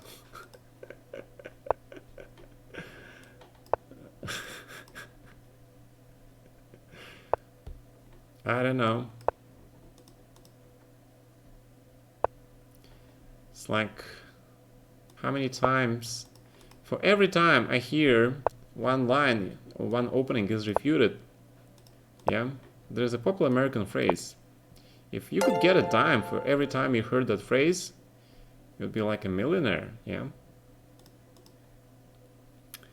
Okay. This game is playing your style of chess. What is your style of chess, man? Mr. Danigza, what is your style of chess? Please tell us. Do you want to write an autobiography? Do you want that someone will write you? Okay, just managed to confuse me entirely with that thing. Gothenburg Sicilian is refuted. Well, I'm pretty happy for the Gothenburg Sicilian refuters. Okay. Pretty happy for those guys. Good job, guys. You managed to refute something. Good job. It's like, you know, there's a standing Russian joke about the British scientists, right? The British scientists managed to come up with an incredible breakthrough of blah, blah, blah, blah, and something so typical and standard, and that's nobody is really sure of. Gothenburg busted. Fischer refuted. Okay. Now I'm gonna start to provoke some serious discussion by asking people, is King's Gambit refuted? If you want guys to refute something, let's start with the good and oldie. The King's Gambit. Is it refuted? It's not yet banned. Mark is being very diplomatic. Mark is a diplomatist. Certified, maybe? I don't know. Is Mark a certified diplomatist? Guaranteed loss. Improvement on Fischer's defense. Somebody subscribed. IMC93 just subscribed. Thank you for your subscribing, man. Alright. Fischer went on to play the King's Gambit against the publisher of the chess journal. He published the refutation, right? Yeah, that was a good story. That is a good story. Knight f4. Where is this fella going? Oh, knight g6, queen f5. I like this concept, man. I like your concepts. Queen f6, queen c6, I guess. Alright, so let's just grab this pawn then. Let's grab this pawn. Probably not the right move. Probably the best was rook e5 and then queen g8, yeah. Yeah, rook e5 was much stronger, but okay. Okay, what can you do? Naughty knight on g6. Придорожный plays the king's gambit on lichess all the time. I know Придорожный. That's one strong GM actually. Придорожный. I know that guy. He's very strong. He actually caught me in a prep at one tournament and actually managed to kill me. So I usually remember people who kill me, you know, and I sort of okay. We see a lot of threats coming up. We see some threats piling up on my poor king. All right, knight f7. Can this protect me? Ooh, grab. Yeah, my structure sucks now, I know. My structure absolutely sucks. Oh, and I'm blundering rook d7 as well, yeah. Yeah, alright. Alright, he won this game. Good job, man. Managed to kill me. Let's try again. Yeah, but knight f7 was, of course, a terrible move. Terrible move.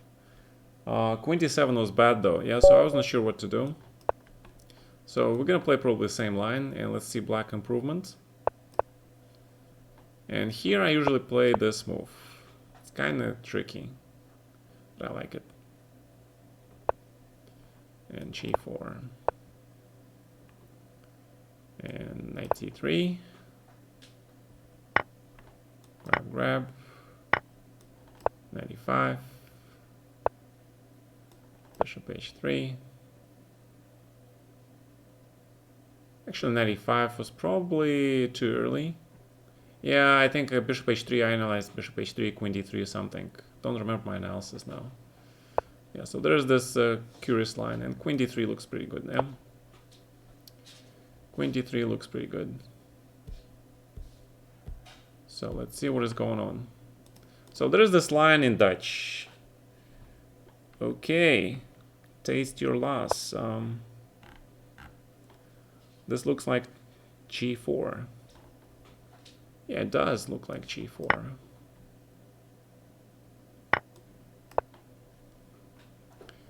It does. And I missed knight g6, of course, but I don't know. Maybe this is even stronger, yeah? Maybe. Maybe. Who knows, maybe. Alright. Gotta grab this. Grab.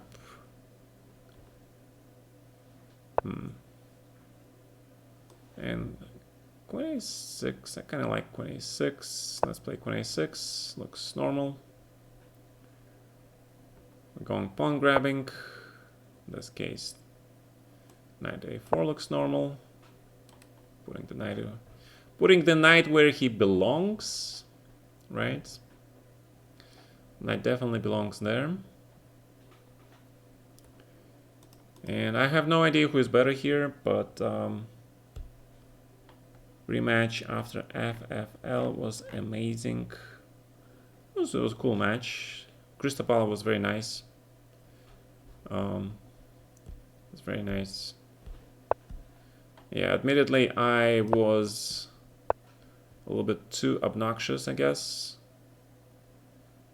in my protestations. But I get the exchange, right? Exchange is nice.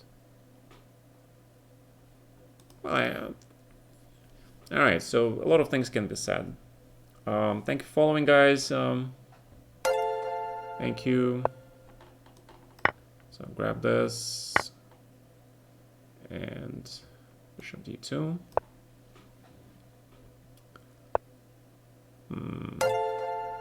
Just long castle. f3. And we're going for some sweet e4 action, right? 1, 2, 3, 4, 5, 6. 1, 2, 3, 4, 5, 6. Looks pretty good for whites. Just extra exchange. Italian was refuted. Instead of king g7, rook h7. What? Rook h7, king g7. What are we talking about? What made you start screaming? Oh, streaming. All right. I thought it was. I thought you said what made me start screaming, and I wasn't sure about screaming. All right. Okay. I don't know. You're a professional Twitch screamer. You guys are so funny. Thank you for your support of my weird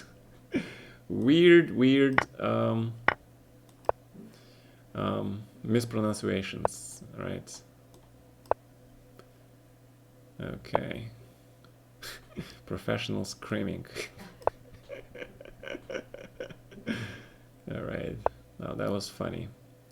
Okay. I don't know. This looks so completely one. I don't know even where to start. How about rook g6, right? Wait. Why do I want to give him this whole rook? Why do I want to be this nice guy when I can just play c4 maybe? And let's not give him the queen. Queen g5. Can grab this pawn. Love grabbing pawns, centralizing queens. Can I grab this thing? Hello? Grab. Yeah. All right. So I cannot make my rating up, so I'm gonna try to at least make it to 2790. General Gambit is winning. Is that you're trying to get me to play that opening for a long time now? So full of substance, lots of quality chess, because we are pawn grabbers. Oh, that I can scream. I'm a pawn grabber. I'm a pawn grabber. Chess engine that they can make mistake with the human mind. Well, chess engines, again, they don't understand fortresses. They still don't, right?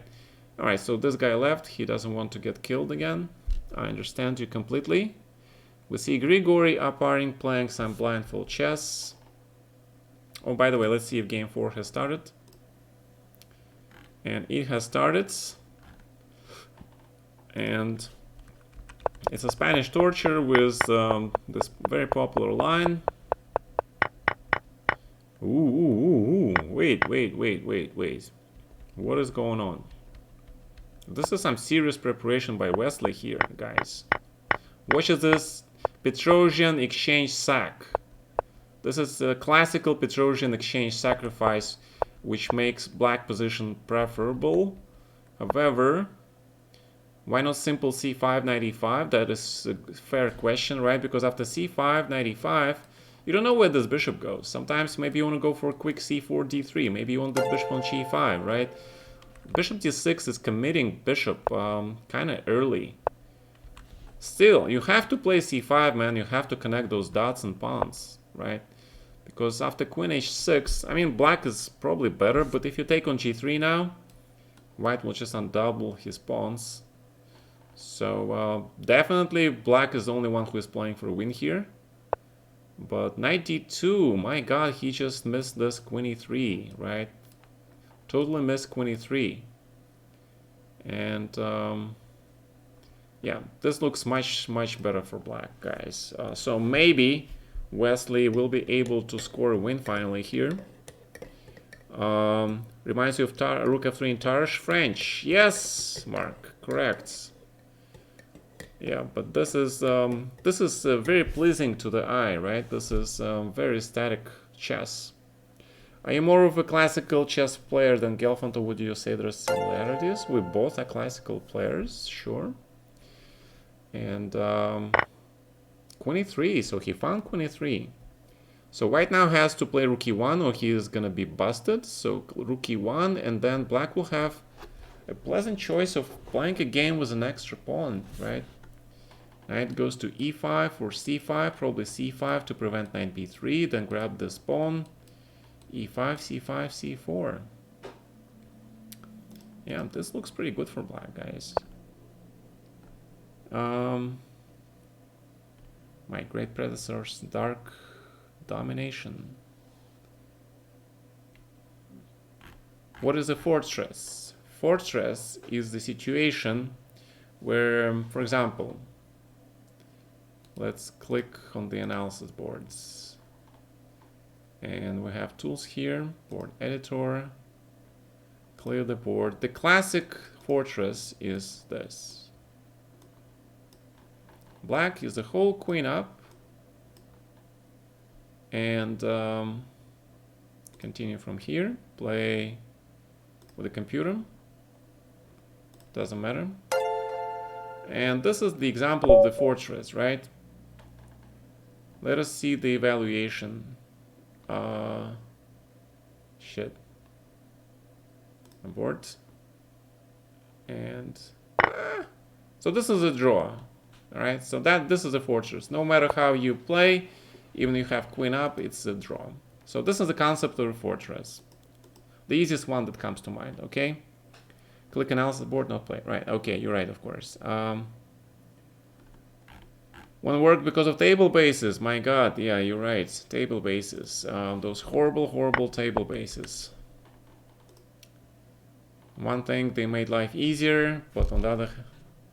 Wait, white is better? What? Okay. Oh, it was wrong move, right? e5, c5, c4 and e5. 5 is in trouble, but I think he can pull through. He was very strong in the endgames. He was always very strong in the endgames. So he's gonna take on e5, and yeah, I'm pretty sure 5 is gonna survive this endgame because it's only minus +1. There are no queens on boards, right? So the engine will show a huge advantage for the side with the material plus, right? But in reality, it's a draw. Whoa. Well, okay, the table bases, right? All right, the table bases, that's true. If it has table bases, but if it doesn't have table bases, then it doesn't know that, right? And then it will show true colors. Table bases are to make the machine smarter. Okay. So what are we gonna see? The computer, of course, plays incredibly strong chess, which is why he brings the king closer to the center, closer to these double pawns, because the king is the most powerful piece in the endgame, right? You don't want to play knight e5 because that will open the d file for white, right? So king f7 with the idea of king e7, and then these pawns are stopped because any check with the knight, and black will play king e6, return check, king takes e5. These pawns are extremely weak, while these 3 versus 2 pawns are strong, especially this pawn, because it creates this incredible outpost for this knight on d3. So this is why there is advantage for black, okay? This what makes this position better for black. Even though that materially, right now, white is a pawn up. No, the king is the strongest in the endgame, and then everything else. Right? Sometimes the pawns are the strongest, right?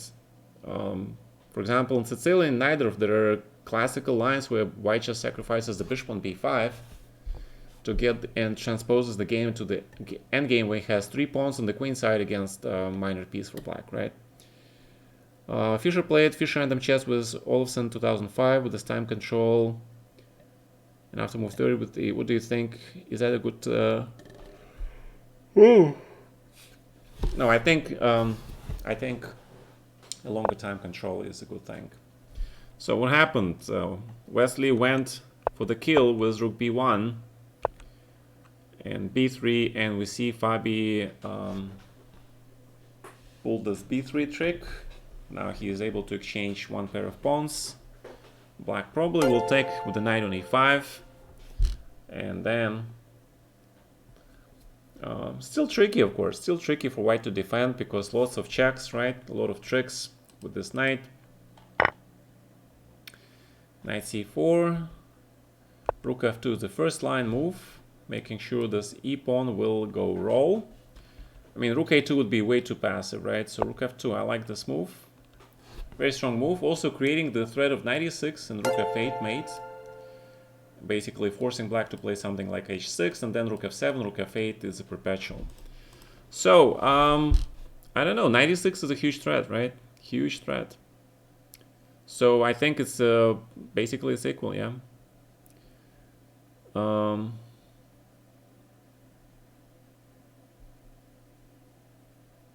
Well, you see how black king being weakened sort of shows why black had to play king f7, king e7, bring the king into the center before he was doing anything active, right? So that's what it is. White has a strong counterplay based on this knight e6 move. And then I think white is gonna play knight e6 and go try to trade one pair of pawns and bring his king to the queen side. So this looks like a draw to me. This looks like a draw, right? Knight c7 the threat, so expecting knight c4, king f7, and the trade of these two pawns. Small advantage still for black, yeah. Any top level fish random chess events? There were. Last year there was a world championship. Very a great tournament, to be honest. I didn't take part in it because I didn't agree with the way they organized this tournament. They gave a lot of wild cards straight into the almost world championship level preliminaries, right? I thought it was unfair. I thought that this first Fish Random Chess Championship, everybody should have started from the scratch, right? And not bring those classical ELOs into consideration. But they did, and they seeded a lot of players for free, and I was protesting against that because I thought it was unfair. Unfair, but of course the guys at chess.com, they do whatever they want to do because it's their server. And then we had a final, of course, which was in Norway, and that was between Carlsen and Wesley, and Wesley did beat Carlsen in Fish Random Chess. So that was great. Thank you for following. Thank you for subscribing, Senator. Thank you, man. And Adam, William, Alan, thank you for subscribing as well. What chances do you give Shanklin for getting his rating above the Mingus for US team? Well, Shanklin Sam is strong. I have huge respect for his working ethic. He has an incredible work ethic, but so does Dominguez, and Dominguez is, in my opinion, still the stronger of the two, more experienced, and Dominguez was the top 10 player, right, for several occasions. I don't think Sam managed to get into top 20, but Dominguez is top 10 several times, right? And of course he's getting older, but he's still in the 30s, I believe, and he is still a lot of good potential results. Look at this pawn formation: knight and pawn, knight and pawn. Looks like checkers, right? The idea is that you cannot play king e7 because of knight c6 check, and you cannot play knight d7 because of e6, right? So these guys are sort of self-protecting, right? So yeah, this looks like a draw, guys. All right, it's a good scream. Can you recommend an opening system against knight f3? All right, so this is a draw. I just read page 238 says that Fischer found the move rook h7 maybe is playable, but black will always fight for a draw. So you organize one yourself after Corona, but my club can't afford Gata participation. Ooh. Well, make it a charity event 960, and make it an arena, and put it on lichess. Give it some time so people know about it in advance, and we'll play in it, man. We don't guarantee to play for the full 24 hours, but we'll play for some hours. All right, Mr. Gorgonzola. So make this a charity event, like 24-hour arena, like they did with the French hospital, right? So I played a few games in that event just to support these guys, and any chess books that I would recommend studying for 2000 level. But for official random chess, you need to announce the tournament far in advance, and you put them on the Facebook, and you need to put them on lichess and advertise them like at least a month before, because there are a lot of people who love to play official random chess, and make sure your tournament doesn't conflict, and then sure we will take part in it, and you know, I can guarantee you at least a few games I'll play. Karius, Gellert, and Spassky crushed Argentinian players. Wow. Alright. So, okay, hold on a second. Let's see what's going on in the broadcast here. And, oh, they're playing game number 5. Alright, so these guys are gonna play, like, lots of games. Let me try to get my rating up a little bit. For FIDE president, no, my god, please, no. Nowhere near FIDE presidentship or any official status. Alright, please. No official capacities, nothing. Okay. What do people play here? Don't even know. I don't even know what people play here these days. I think Spassky played knight h5 here, but I'm not sure about that. So let's play a standard bishop e6. This is a pretty standard move, right? Standard queen d7, king h7, etc, etc. Then go for that f5, g5, f4. So that's what we're gonna do. So knight e8. Oh, but you want to play b5. Then attack this pawn, I guess. So a6 first. So I gotta play a6 first, but if you allow me to trade these bishops, I will trade them, because that will sort of take a bite out of your queenside expansion plan and sort of help me with the knight e3, knight goes to d5, I guess. So rook e8. Maybe not the best move, yeah. So let's grab this. So I'm gonna play b5. Let's grab this as well.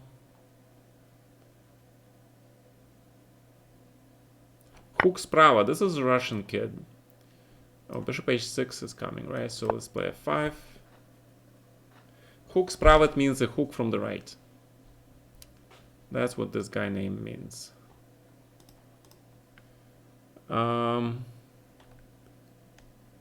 All in the name.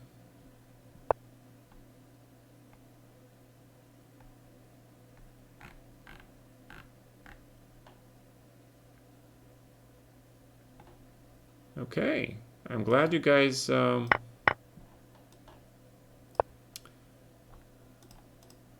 each other. Yeah, Mark is streaming a lot.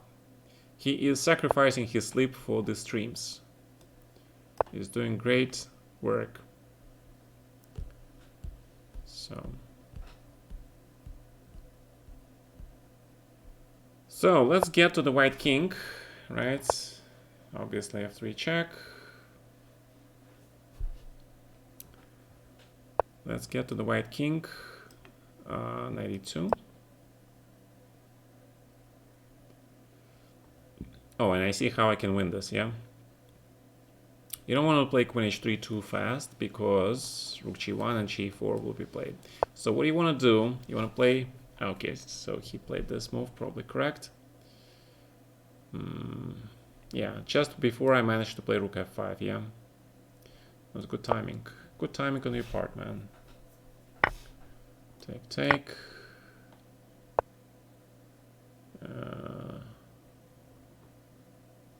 H5. still, this knight on e2 is kind of annoying, to say the least. Bishop h6. Ah, you managed to grab this stuff, yeah.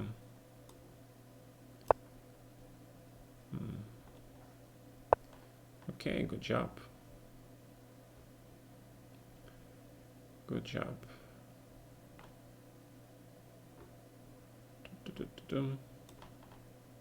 I play queen a2 here.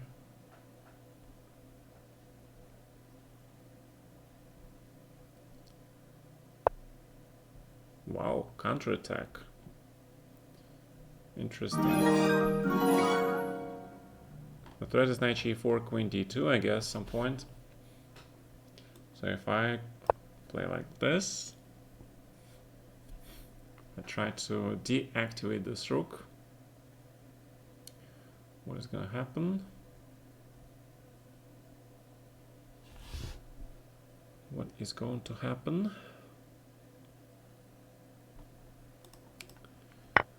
So my chess is usually built around prophylaxis. So I really, whenever something crosses the half of the board, I try to exchange it immediately. Oh, sorry about that. And try to play aggressive chess myself, all right? So rook e2.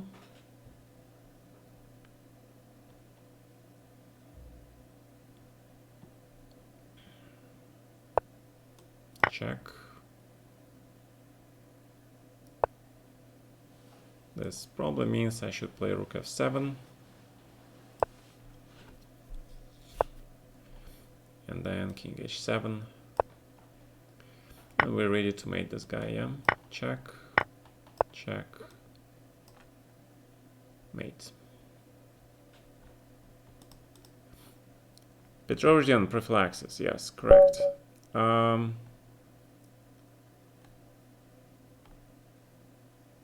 Who is Mark? Mark is the future grandmaster.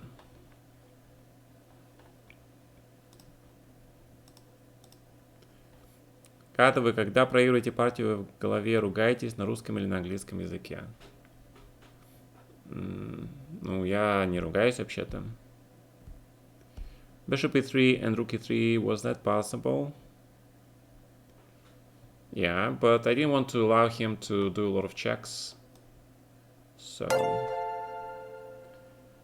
Alright.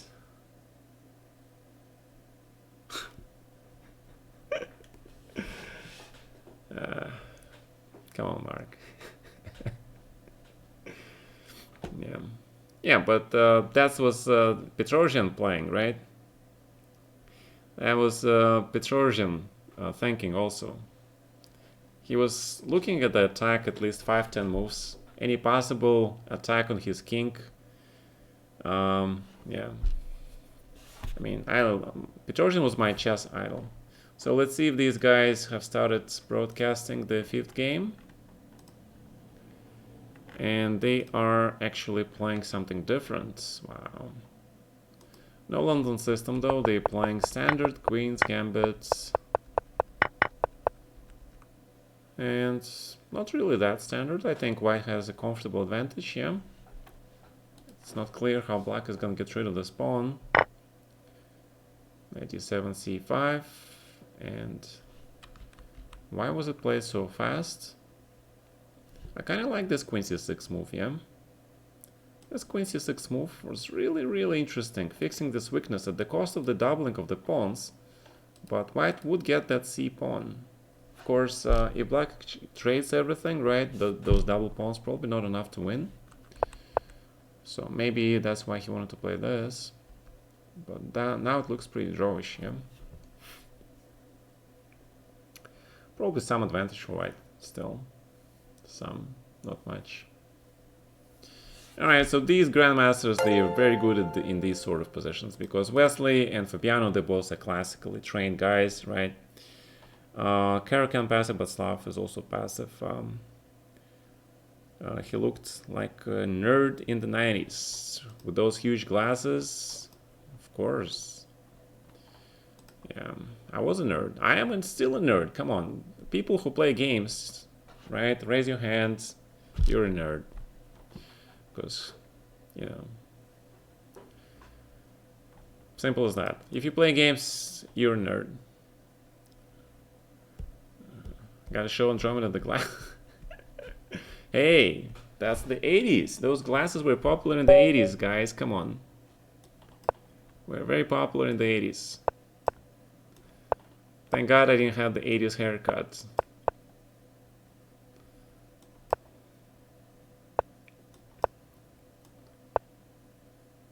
Okay.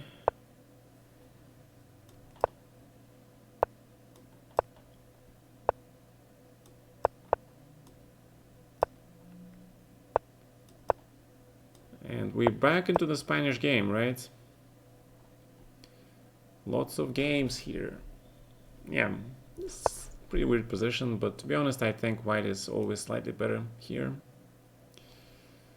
Not really sure why, but that's just my gut feeling. This white is slightly better. Sort of a mix between Braille and Spanish, yeah. So grab. Bishop b5. Always put the bishop here whenever, because this is a Spanish place with the bishop, right? This bishop belongs here, and as soon as he plays c6, he closes his bishop, he creates a lot of bunch of weaknesses, which you can try to exploit, right? Especially the d6 pawn. So he plays like this, you grab this, probably play rook b1 immediately, he offers a draw, you decline, because you're slightly better.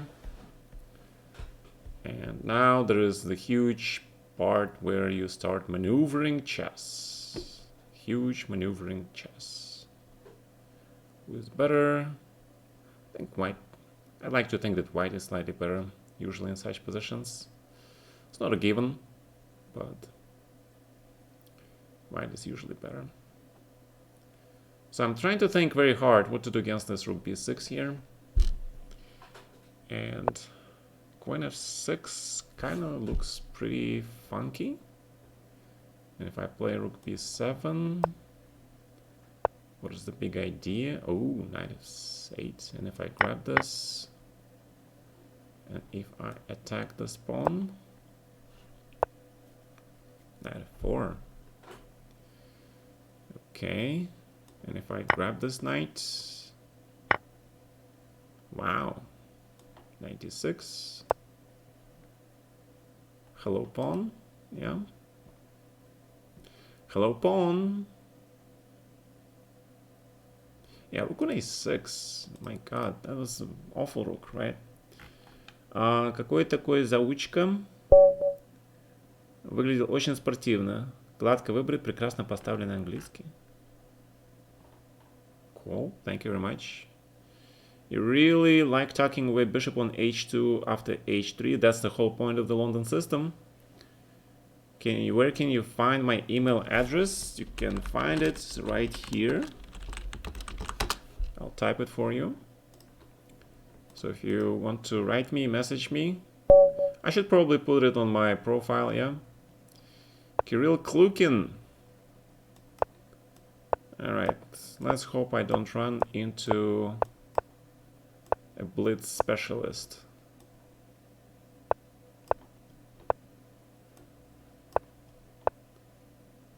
Oh, I see. Okay. I see what you're trying to do, man. So let's see. So this is London attack reversed, right? Pretty much. I like to play c6 here.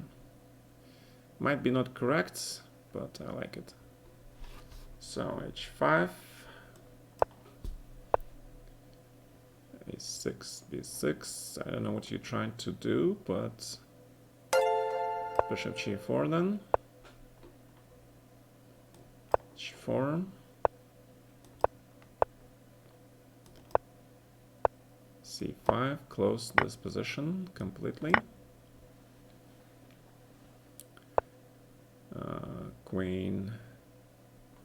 You want to play d6, knight c7, I guess. So let's play just queen d7. And I don't know, this kind of looks pretty weird, yeah. Looks kind of weird, but also looks pretty solid. So the standard thing to do is put this knight on g5. Let's see how that works out. So this knight goes here. Let's trade this bishop, I guess. Trade.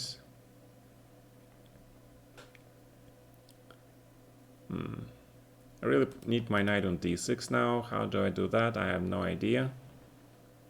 No clue. But I need that knight ASAP there. Rook d1. Let's put this rook on d8. Likewise, right? We can do that too. So g5, f5 maybe. Why not? Just go for that g4, yeah? g4, bishop g4 maybe. Actually, I'm thinking about knight g6 and putting this rook on a5. Yeah, because knight on g7 kind of sucks. Yeah, that's a terrible knight. That is one terrible knight, man. So we need to do something about that knight. I don't know, bishop g6. Queen e7.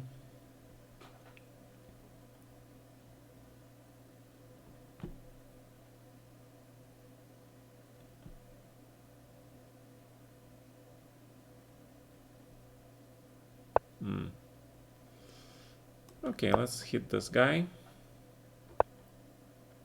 And play 5, I guess.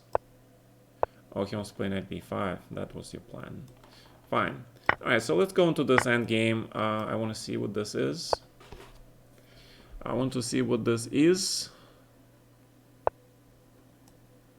Knight e8.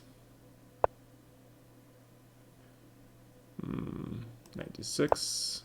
Oh, we managed to block this guy. So knight f6. The second knight goes into action. Because his pawn on a6 is kind of weak, yeah? So what is this endgame? I have no idea.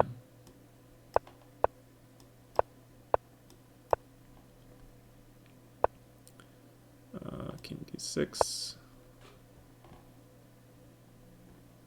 Actually, I need my bishop somewhere here.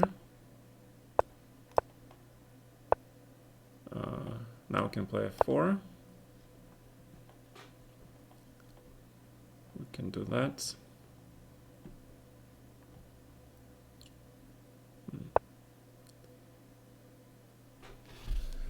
Okay, f3 is probably not an option, so let's hit this thing first, maybe. Then I'm gonna grab this, play rook f2. Then we can play g4.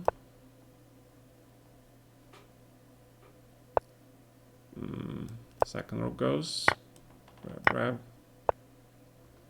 Then it's g3. And bishop takes, right? Bishop takes. Boom. Alright, so that's how you think about structure in this position.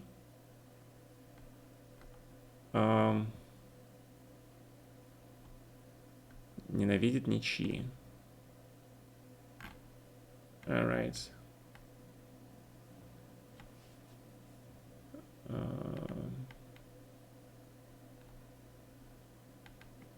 Right. Yeah. Right, exactly, guys. Okay. Wants to play a rematch. Kirill. Alright, let's play a rematch. He wants a rematch, let's give him a rematch, right? I got crushed by your girlfriend in Rilton Cup. My wife, sir. She's, we've been married for almost 2 years. Yeah, we've been together for 5, but this is the 2nd year. Play Philidor. Alright, so Let's see. Okay. Philidor. Philidor is... Hi guys. Magnuth. Carlson. Okay. Actually, my wife in that tournament, she got 9 out of 9, right? Chess Weep. Ooh, is that the guy who rated me? Like, who used to rate me? I think he rated me.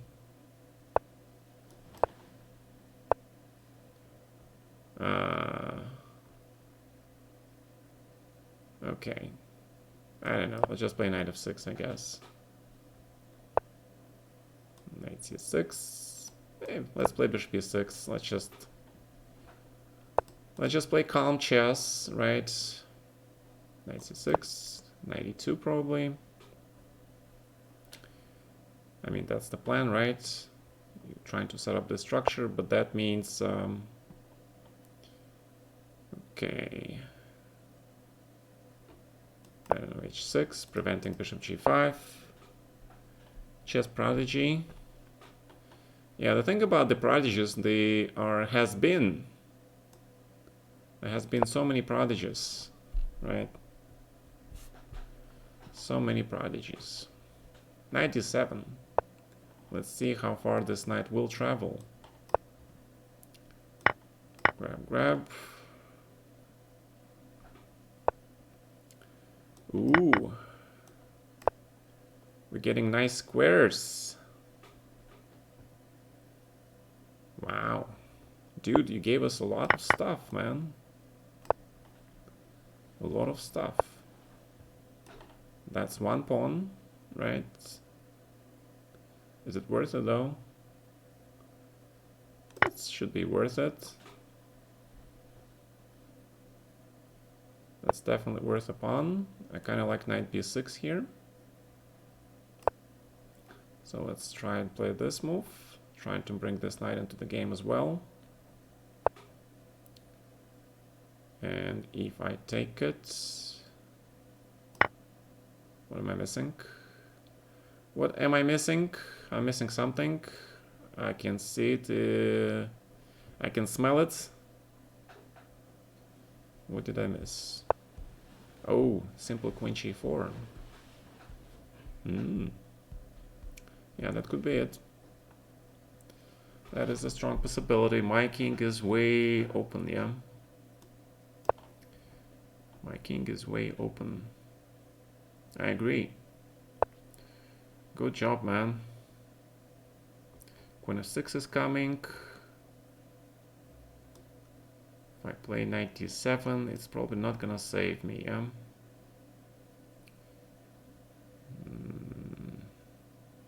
Yeah, this looks good for white. Gotta admit it, looks pretty good for white. Really don't want that rook on h7. So, that's what happens when you do too much pawn grabbing. Too much pawn grabbing can be bad.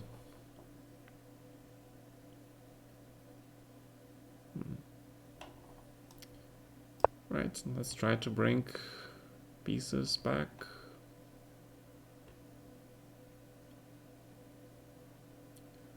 Let's try to bring them back.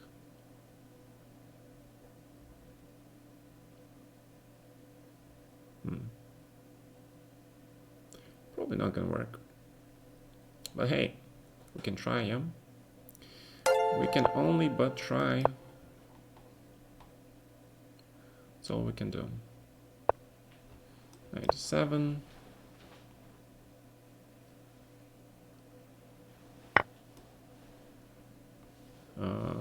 Take. What else I'm blundering? Oh, he just plays rook d6, I guess, yeah? Yeah, just rook d6, yeah? Yeah, I forgot about that. Yep, I forgot about that. And if queen e6, queen e7. Should I be okay here? Should I not be okay? And queen e6 maybe even. Queen c7. Oh, shit. Blundered. Okay. Okay. The Blunderville continues. Oh, my king moved. Ah, that's funny. It's funny how I was trying to move my king.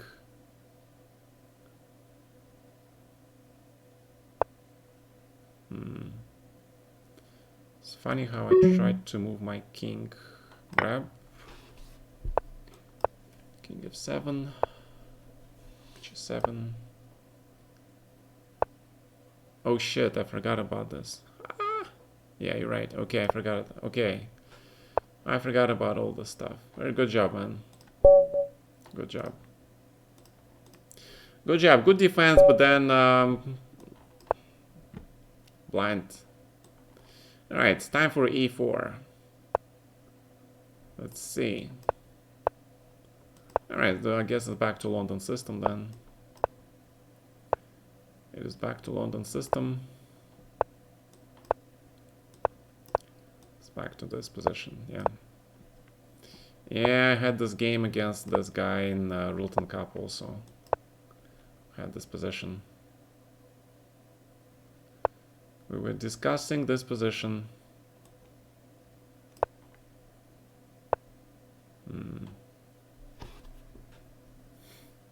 Okay, g5, knight h5, I guess. Some point. If I grab.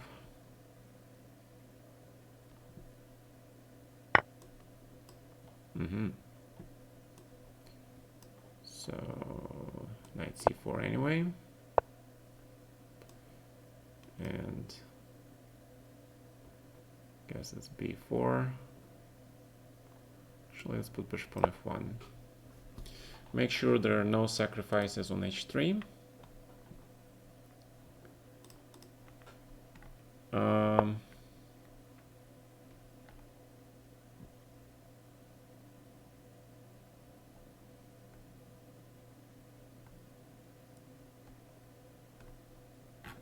Oh, it's my move.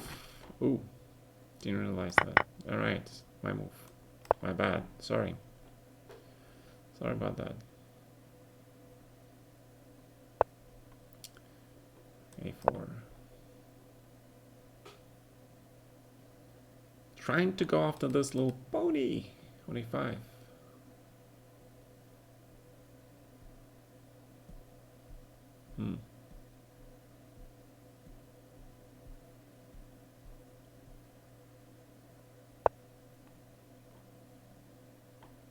Okay. So if I grab this pawn, I grab, you grab, I grab more.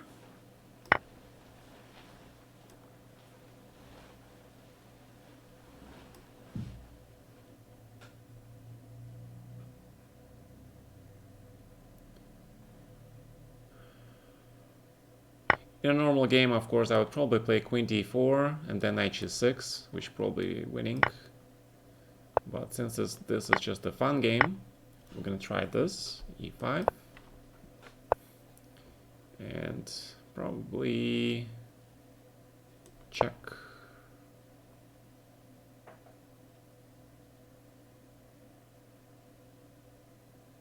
Probably something like this. Well, it looks like a lot of fun anyway, right? King h7. And I'm thinking about playing e6 here. I mean, this looks pretty fun, yeah? Oh, but then he has queen g4 check, I see. Alright, then just rook d1. Just rook d1, centralization. What crazy? What did I miss? Save the queen system, my god. Save the queen!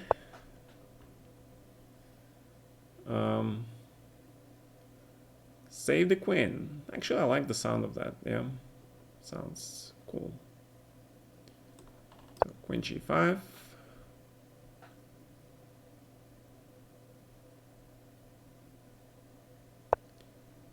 Bishop e4 maybe. Maybe a little bit of bishop f4. And oh, knight h3. Let's not blunder that. So rook e3. In this case, check here. And I don't see mate, yeah? So queen h4. But it should be there. It should be there. I know you're there somewhere. Where are you, Mr. Mate? Unless I'm blundering mate myself. Okay. Fine. Just gonna play prosaic chess and do this. Just gonna do that. And grab the pawn. That's what we're going to do.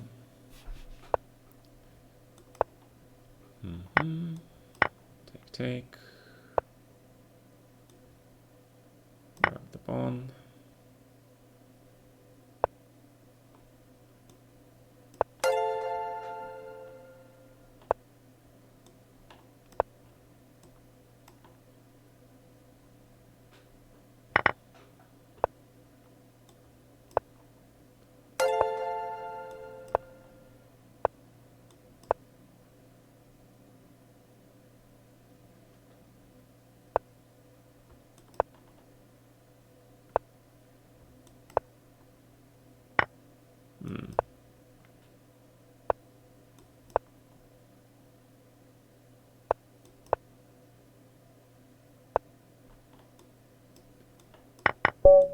Okay. So right. Good job. Unless he wants to play more. Wait, he got my rating points. He got my rating points. Gonna tilt it from loss? Not really. Bishop g7? Maybe. I don't see well. Before he played bishop, take on b7. What? Alright, hold on a second. Let me try. Alright,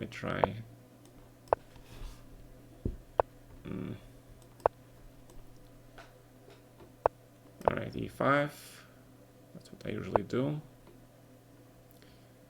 Okay. Bishop e6.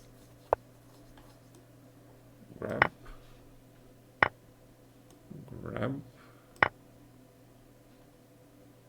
Maybe. I don't know. I'm not sure about what I'm doing. I think I'm misplaying it completely.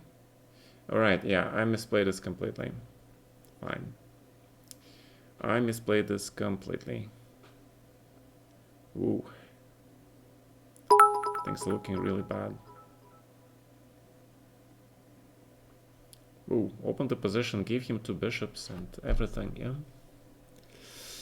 Misplayed it badly. So how do we try to survive now? How do we survive this position? I have no idea. I don't think I can survive this. I don't think this is survivable. That is the problem.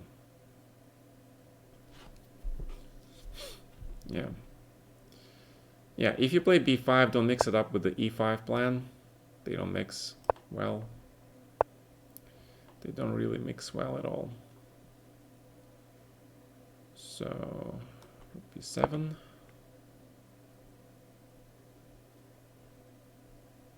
These plans, they don't mix well.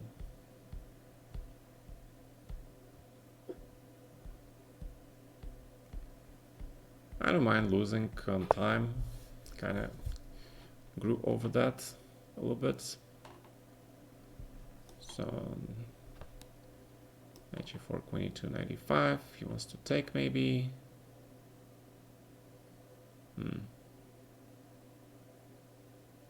So my king is stuck. Yeah.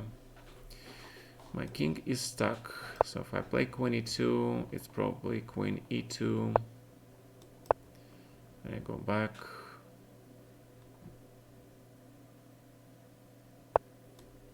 Queen g4. 95.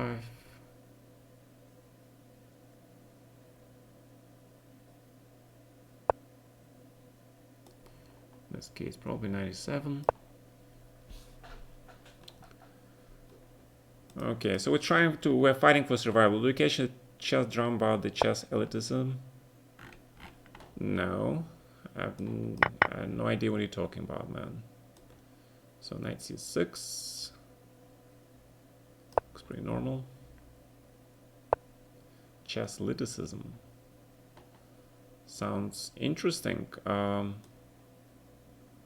Take.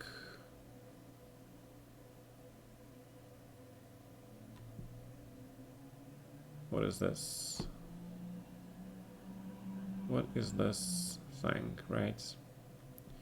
Curious minds want to know, what is this?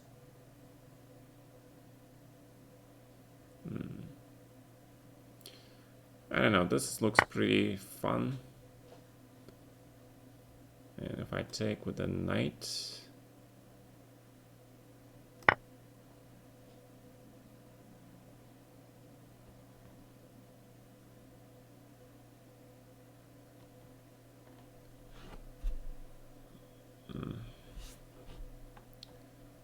So, what is going on here? I have no idea, guys. So grab this.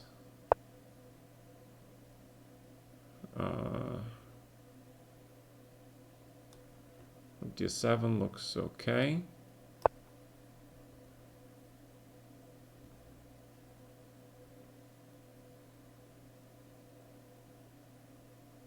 Some tricks with queen b6, right? So queen b6.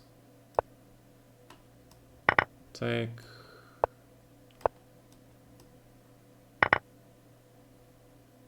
Oh, I'm blundering rook d7, my god. Oh, come on, man, you could have took... you let me off the hook, man. You should have taken on d7, then on f7. This might be good also. This might be good as well. But I save my pawn now, yeah? I keep my pawn. Yeah, he could have won in one move, so I miscalculated.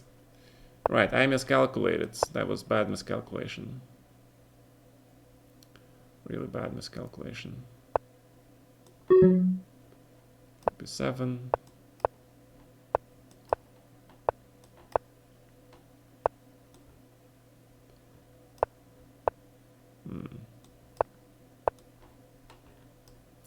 Okay, check, check, check,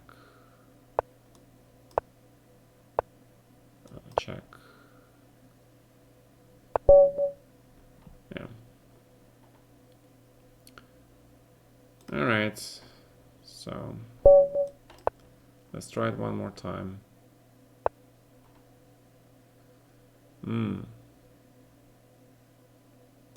D5, knight c3.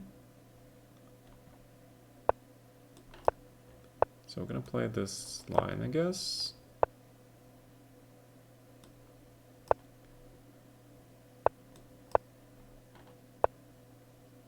Knight d2.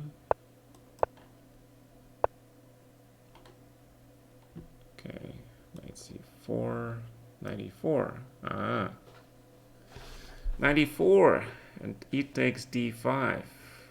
That's interesting. All right, bishop f3. There's interesting concept by black. So knight still goes to here.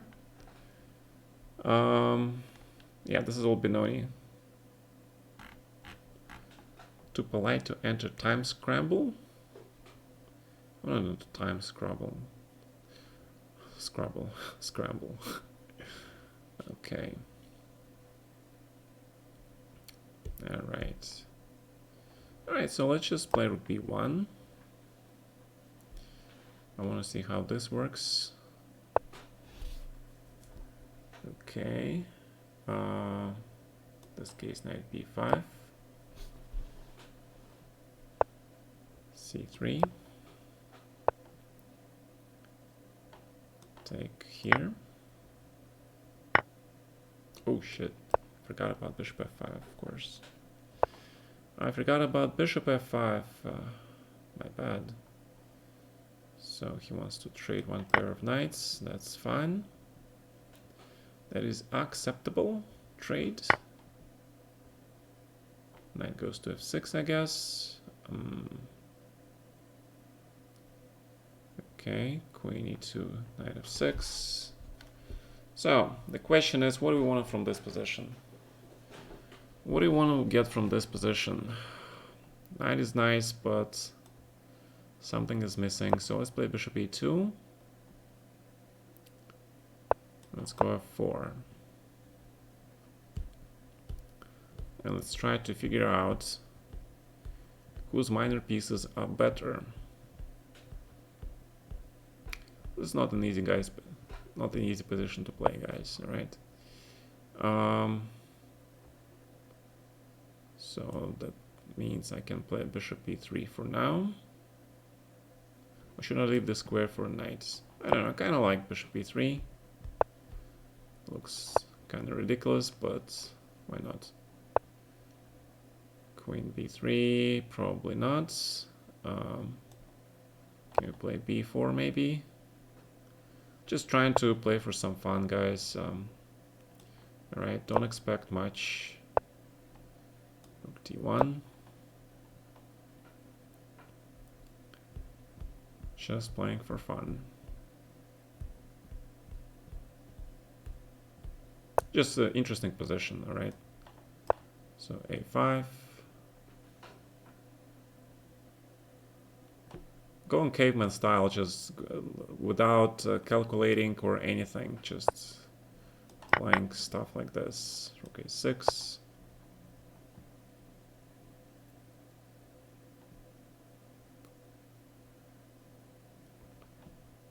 And rook a1. Basically going for that rook a7 action. Boom, boom, boom.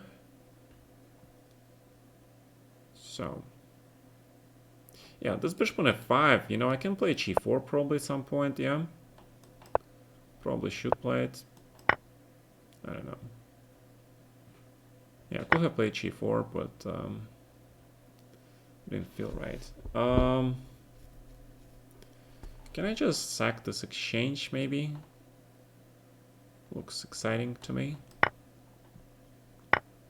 Looks bloody exciting. Looks exciting.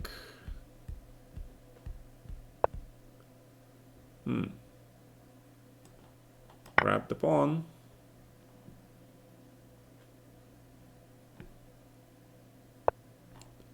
Attack, counter-attack. Looks like check. Seems to be good. Alright, queen e3.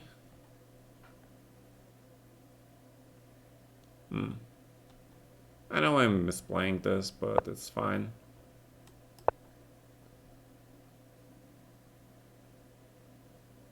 Yeah, I'm definitely misplaying this.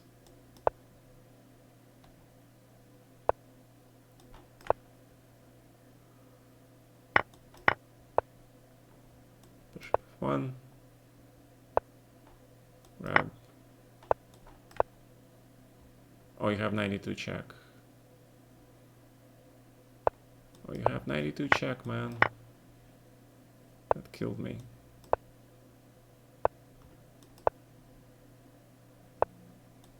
Shit.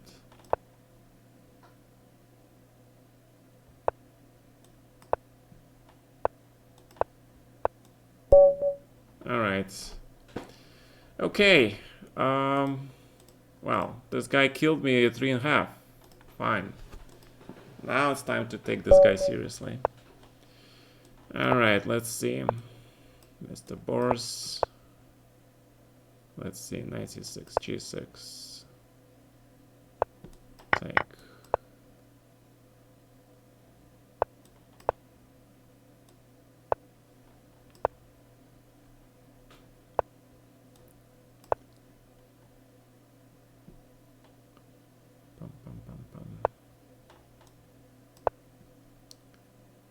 7. Okay. I think it's b6 first. And let's play d6. Basically setting up the structure with the accelerated dragon, right? c8, bishop d3, e6. Looks normal. Okay. Probably I should play d5 some point, but not right now. So let's get this queen to e7 first.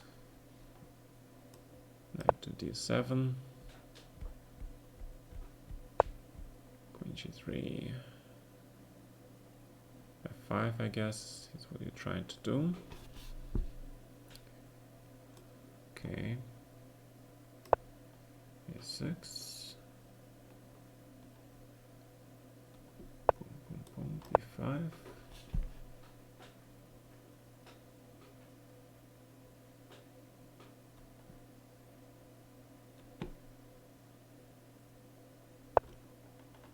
Alright. b4, knight d5, take. My queen is under attack, yeah? Alright, so queen d8 then. Let's make sure we avoid the trap.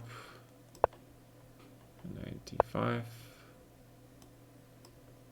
Knight f6, queen h4, I guess. Is that what he wants to do? If I play bishop f6.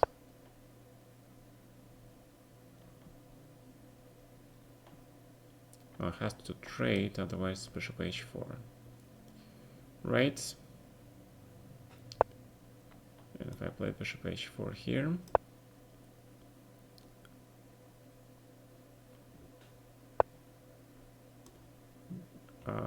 sort of dark squares. I don't know, rook e8 then. Rook e8 then. Take.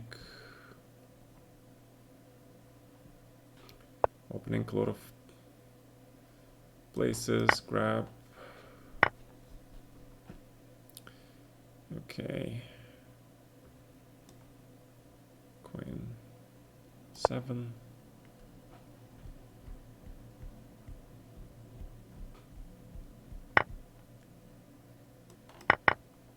Grab. Second knight goes to e5.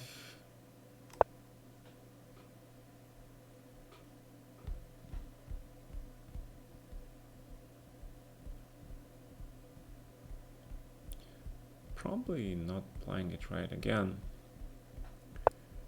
Doesn't look right way to play this position. Queen e6.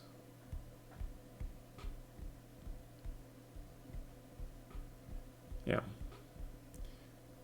Alright, so this is a little bit more serious this time.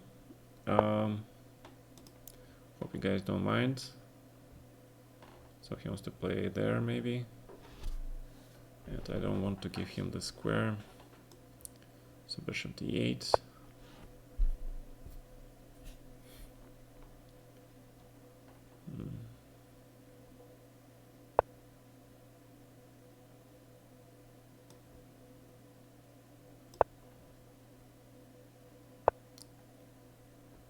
Okay, yeah, he has this move. Has that move. Okay, rook e6. Oh, I'm long time again. Really? Oh shit, and I blundered this thing. Oh my god. So bad. Fuck.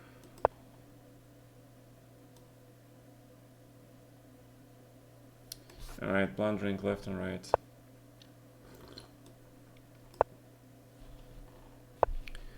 Blundering left and right.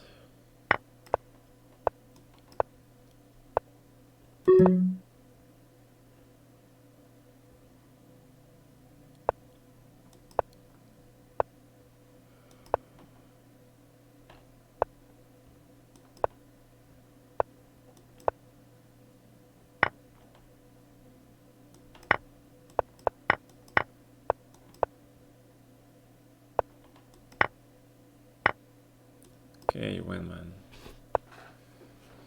Alright, really bad score. Shit.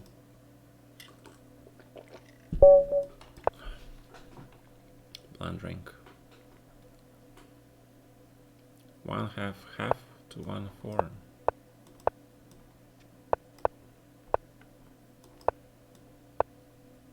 Five.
Okay. Okay.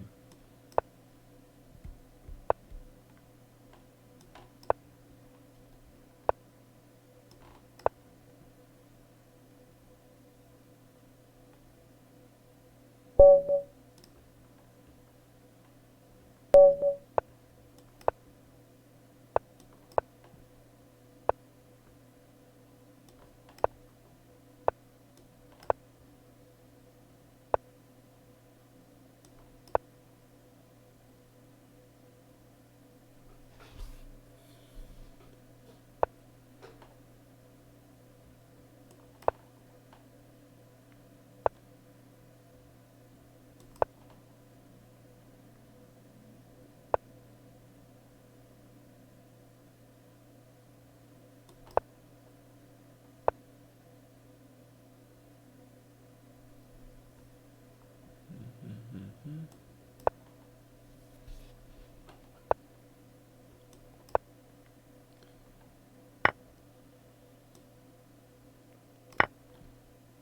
Grab.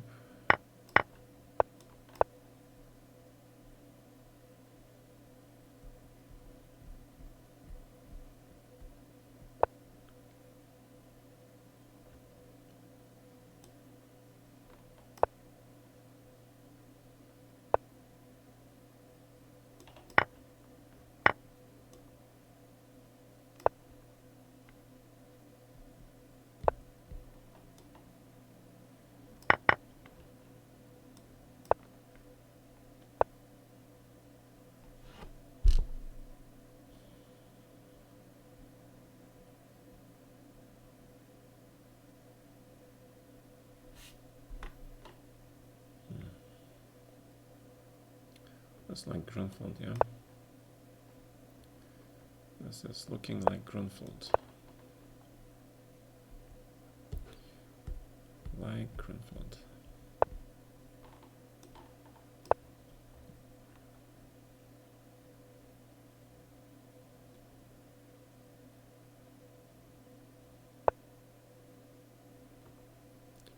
Five. tricky stuff like that. And queen h6, I guess. If I play queen b2, you're really gonna give me that rook. Right, so you have to play that. King h8.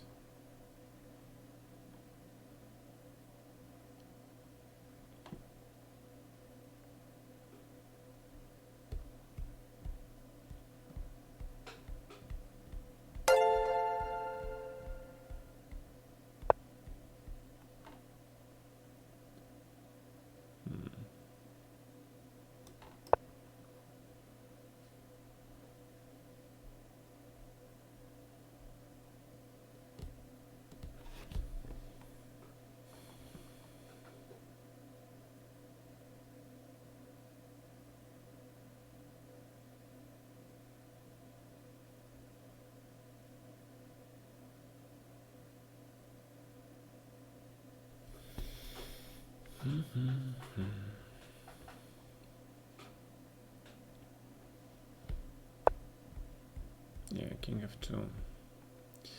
I was thinking about that move. I don't know, b5.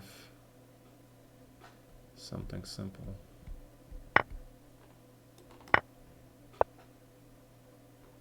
Take.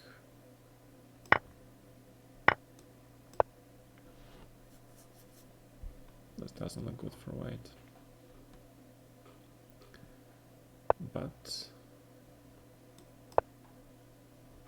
who knows?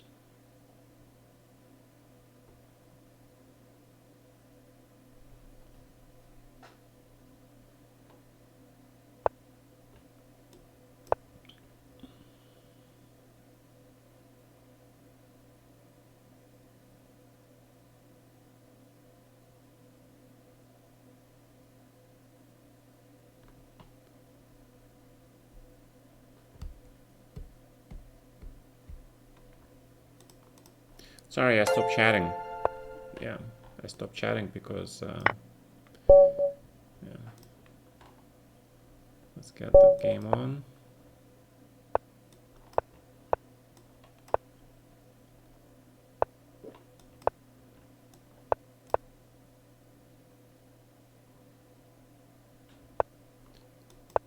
It's gonna be open Spanish. Oh, it's gonna be this. Q1.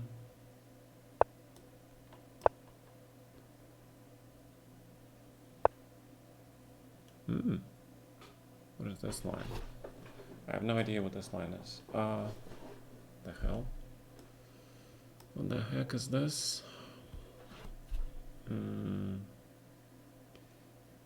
Take. So he wants to win a tempo, I guess, yeah? Alright, so let's just take this, play t4 then. And I'm gonna go to this line.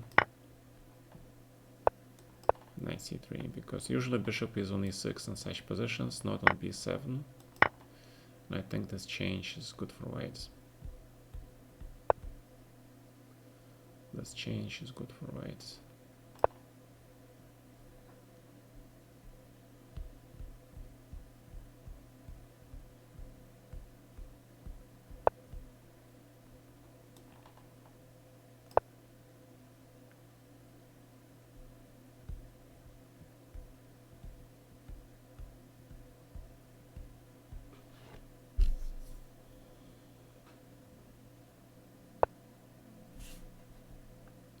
Yep.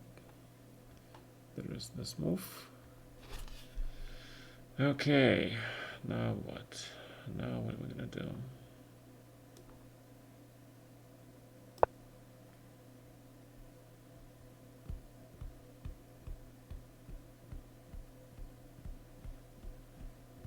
This looks kind of weird. But a luft is a luft, yeah? A luft is a luft. So why not? So grab g5.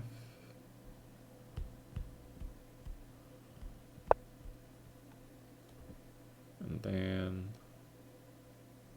to play knight f5, I guess. Queen g3 has to be played. has to be played. In this case, queen c7 actually looks very interesting. What if I play queen c7 here? Oh, bishop g2. And I want to see this. I want to see this.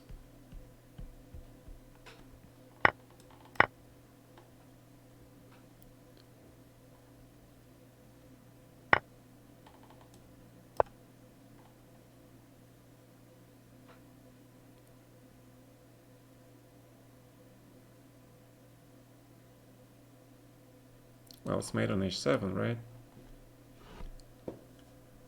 So, I think my tactics was more accurate.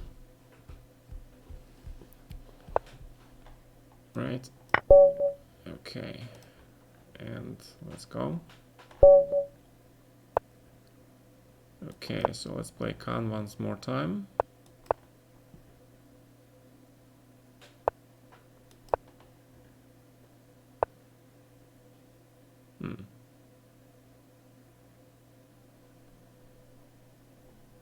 A4. Wow. Alright, just b6, I guess. Queen d4. Okay. This is almost like Jobava chess.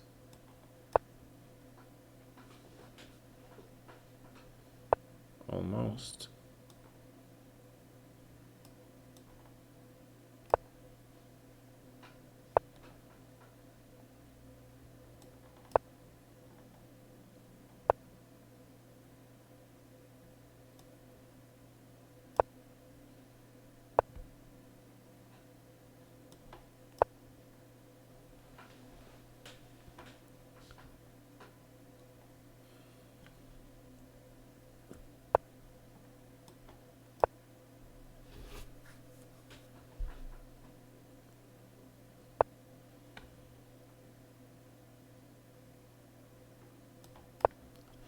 Okay, grab the bishop. Let's grab the bishop, grab. Okay. How are we going to play this endgame? No idea. Boom, boom, boom, boom. Bishop e7 or bishop e6? Bishop looks better on e6, of course, yeah. I don't want to grab this kind of too early.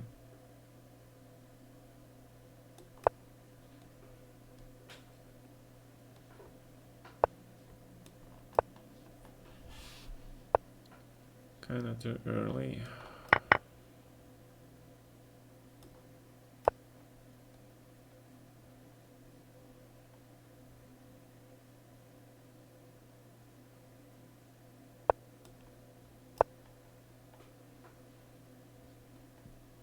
What is my king doing on d7? What is this bozo doing on d7? My god. The bozo, knight d2.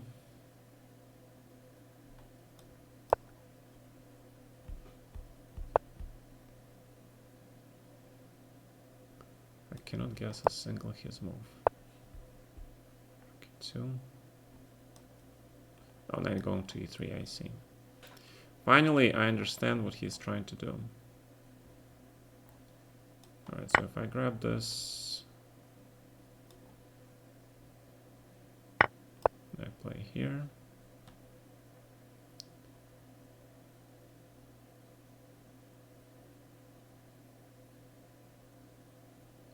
I'm not sure why I'm doing that. Probably because it looks kind of cool.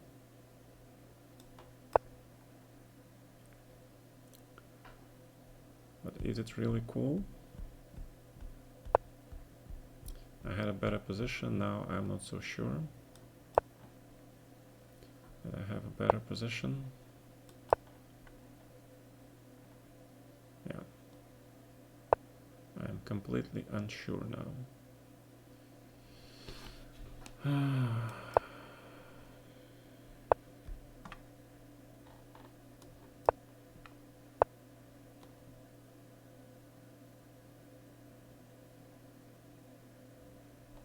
But I want to play this. Let's play this. I'm just curious. What is this?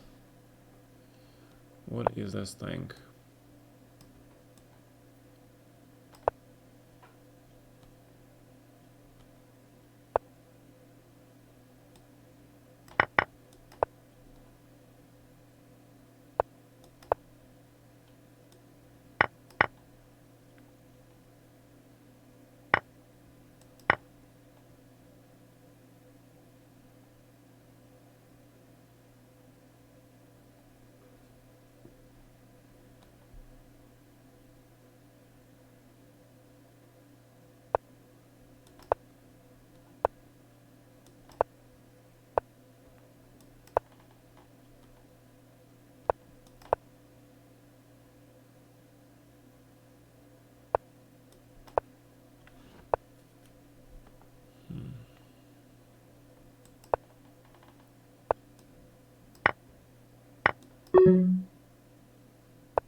Alright, so interesting. Turns out to be equal. Let's see.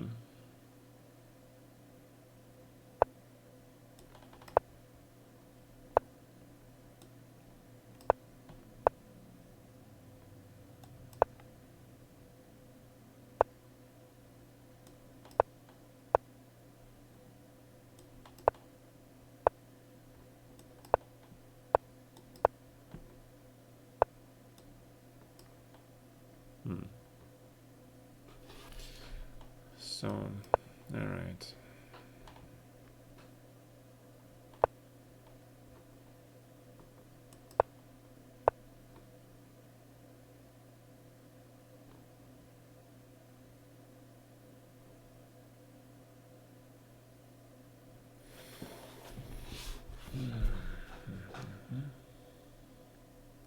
Yeah, a lot of tempies I spent, yeah. Pawn movements. Not that great. E4 is coming.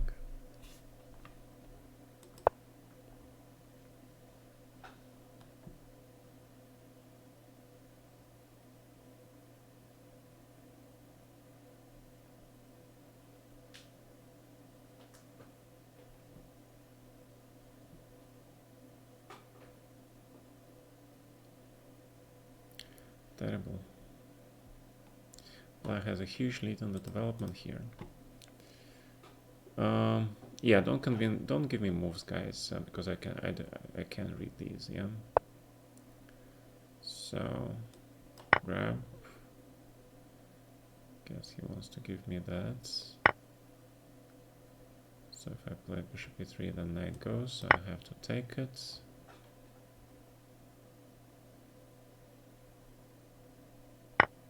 Bishop e3, bishop d4, I guess.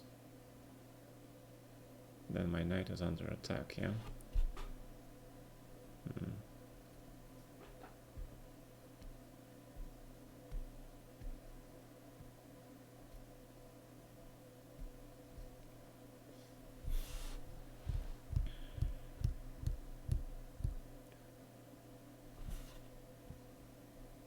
Hmm.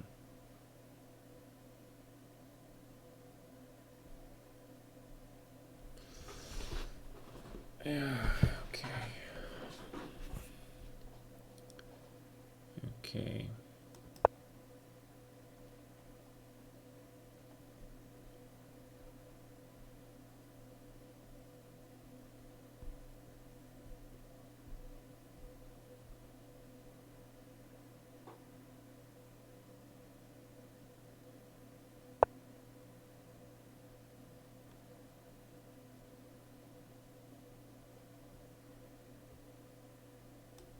So if I play c5 here,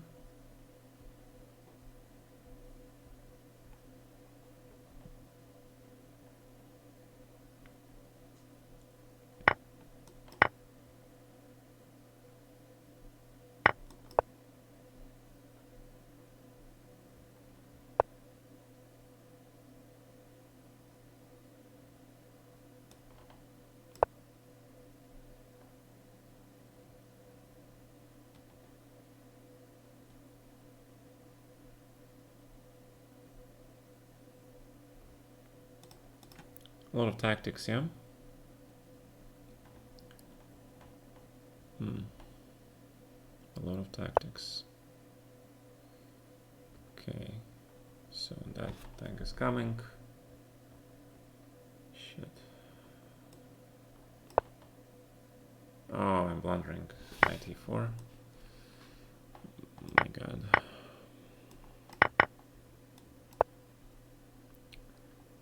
Queen c3 was such a bad move. My god, this is such a bad move. No idea why I played that move.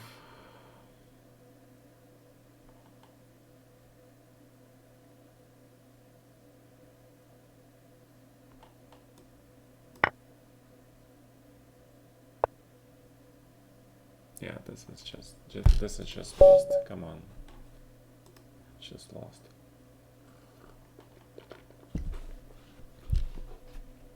All right, so we played 4 to 6. All right, so today he was stronger. Those knights were based. No, but this was extremely interesting. In the end, I know I completely misplayed it. Yeah, completely misplayed it.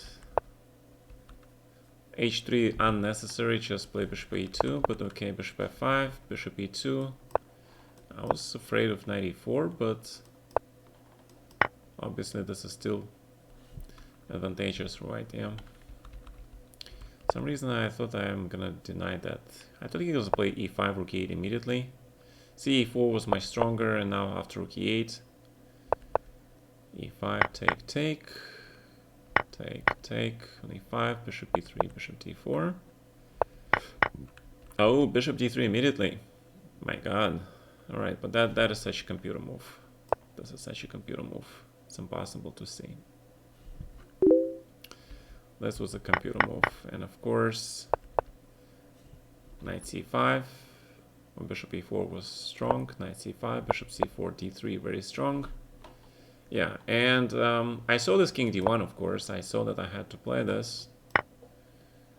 And for some reason I didn't. Yeah, I saw this move. Then rook f1, right? You just prevent this queen f2 coming, and this looks like a draw. Yeah, I saw this line, but then blackout. Okay, so g4? What? Yeah, he played well today. I guess I'll have to challenge him again sometime. So, well, 6-4 for him. That's good. -2 is okay. Yeah, he's a strong grandmaster.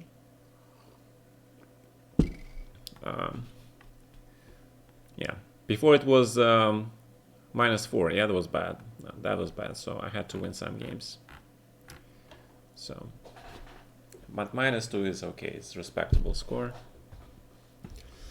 Yeah, because I feel like my reputation was online. Yeah. All right, guys. Work time. Fine. Okay, so I've been up. Let's see for how long I've been up. It's 2 o'clock in the morning here, guys. So I'm a little bit sleepy. So I'll stop for now. All right, and again, tomorrow is the simul for my subscribers. So yeah, this is Blitz. Come on, there's no need to worry about your reputation, but still. Yeah, I was thinking about when I play chess. I play chess as the game. My game was not that strong. Yeah, because it was 1 o'clock at night. Yeah. So hopefully next time I'll play him when I have more normal time. All right. Hope you enjoyed the show. Again, I put up the game 16 of the Supertort versus Steinis match on my YouTube channel. Feel free to write.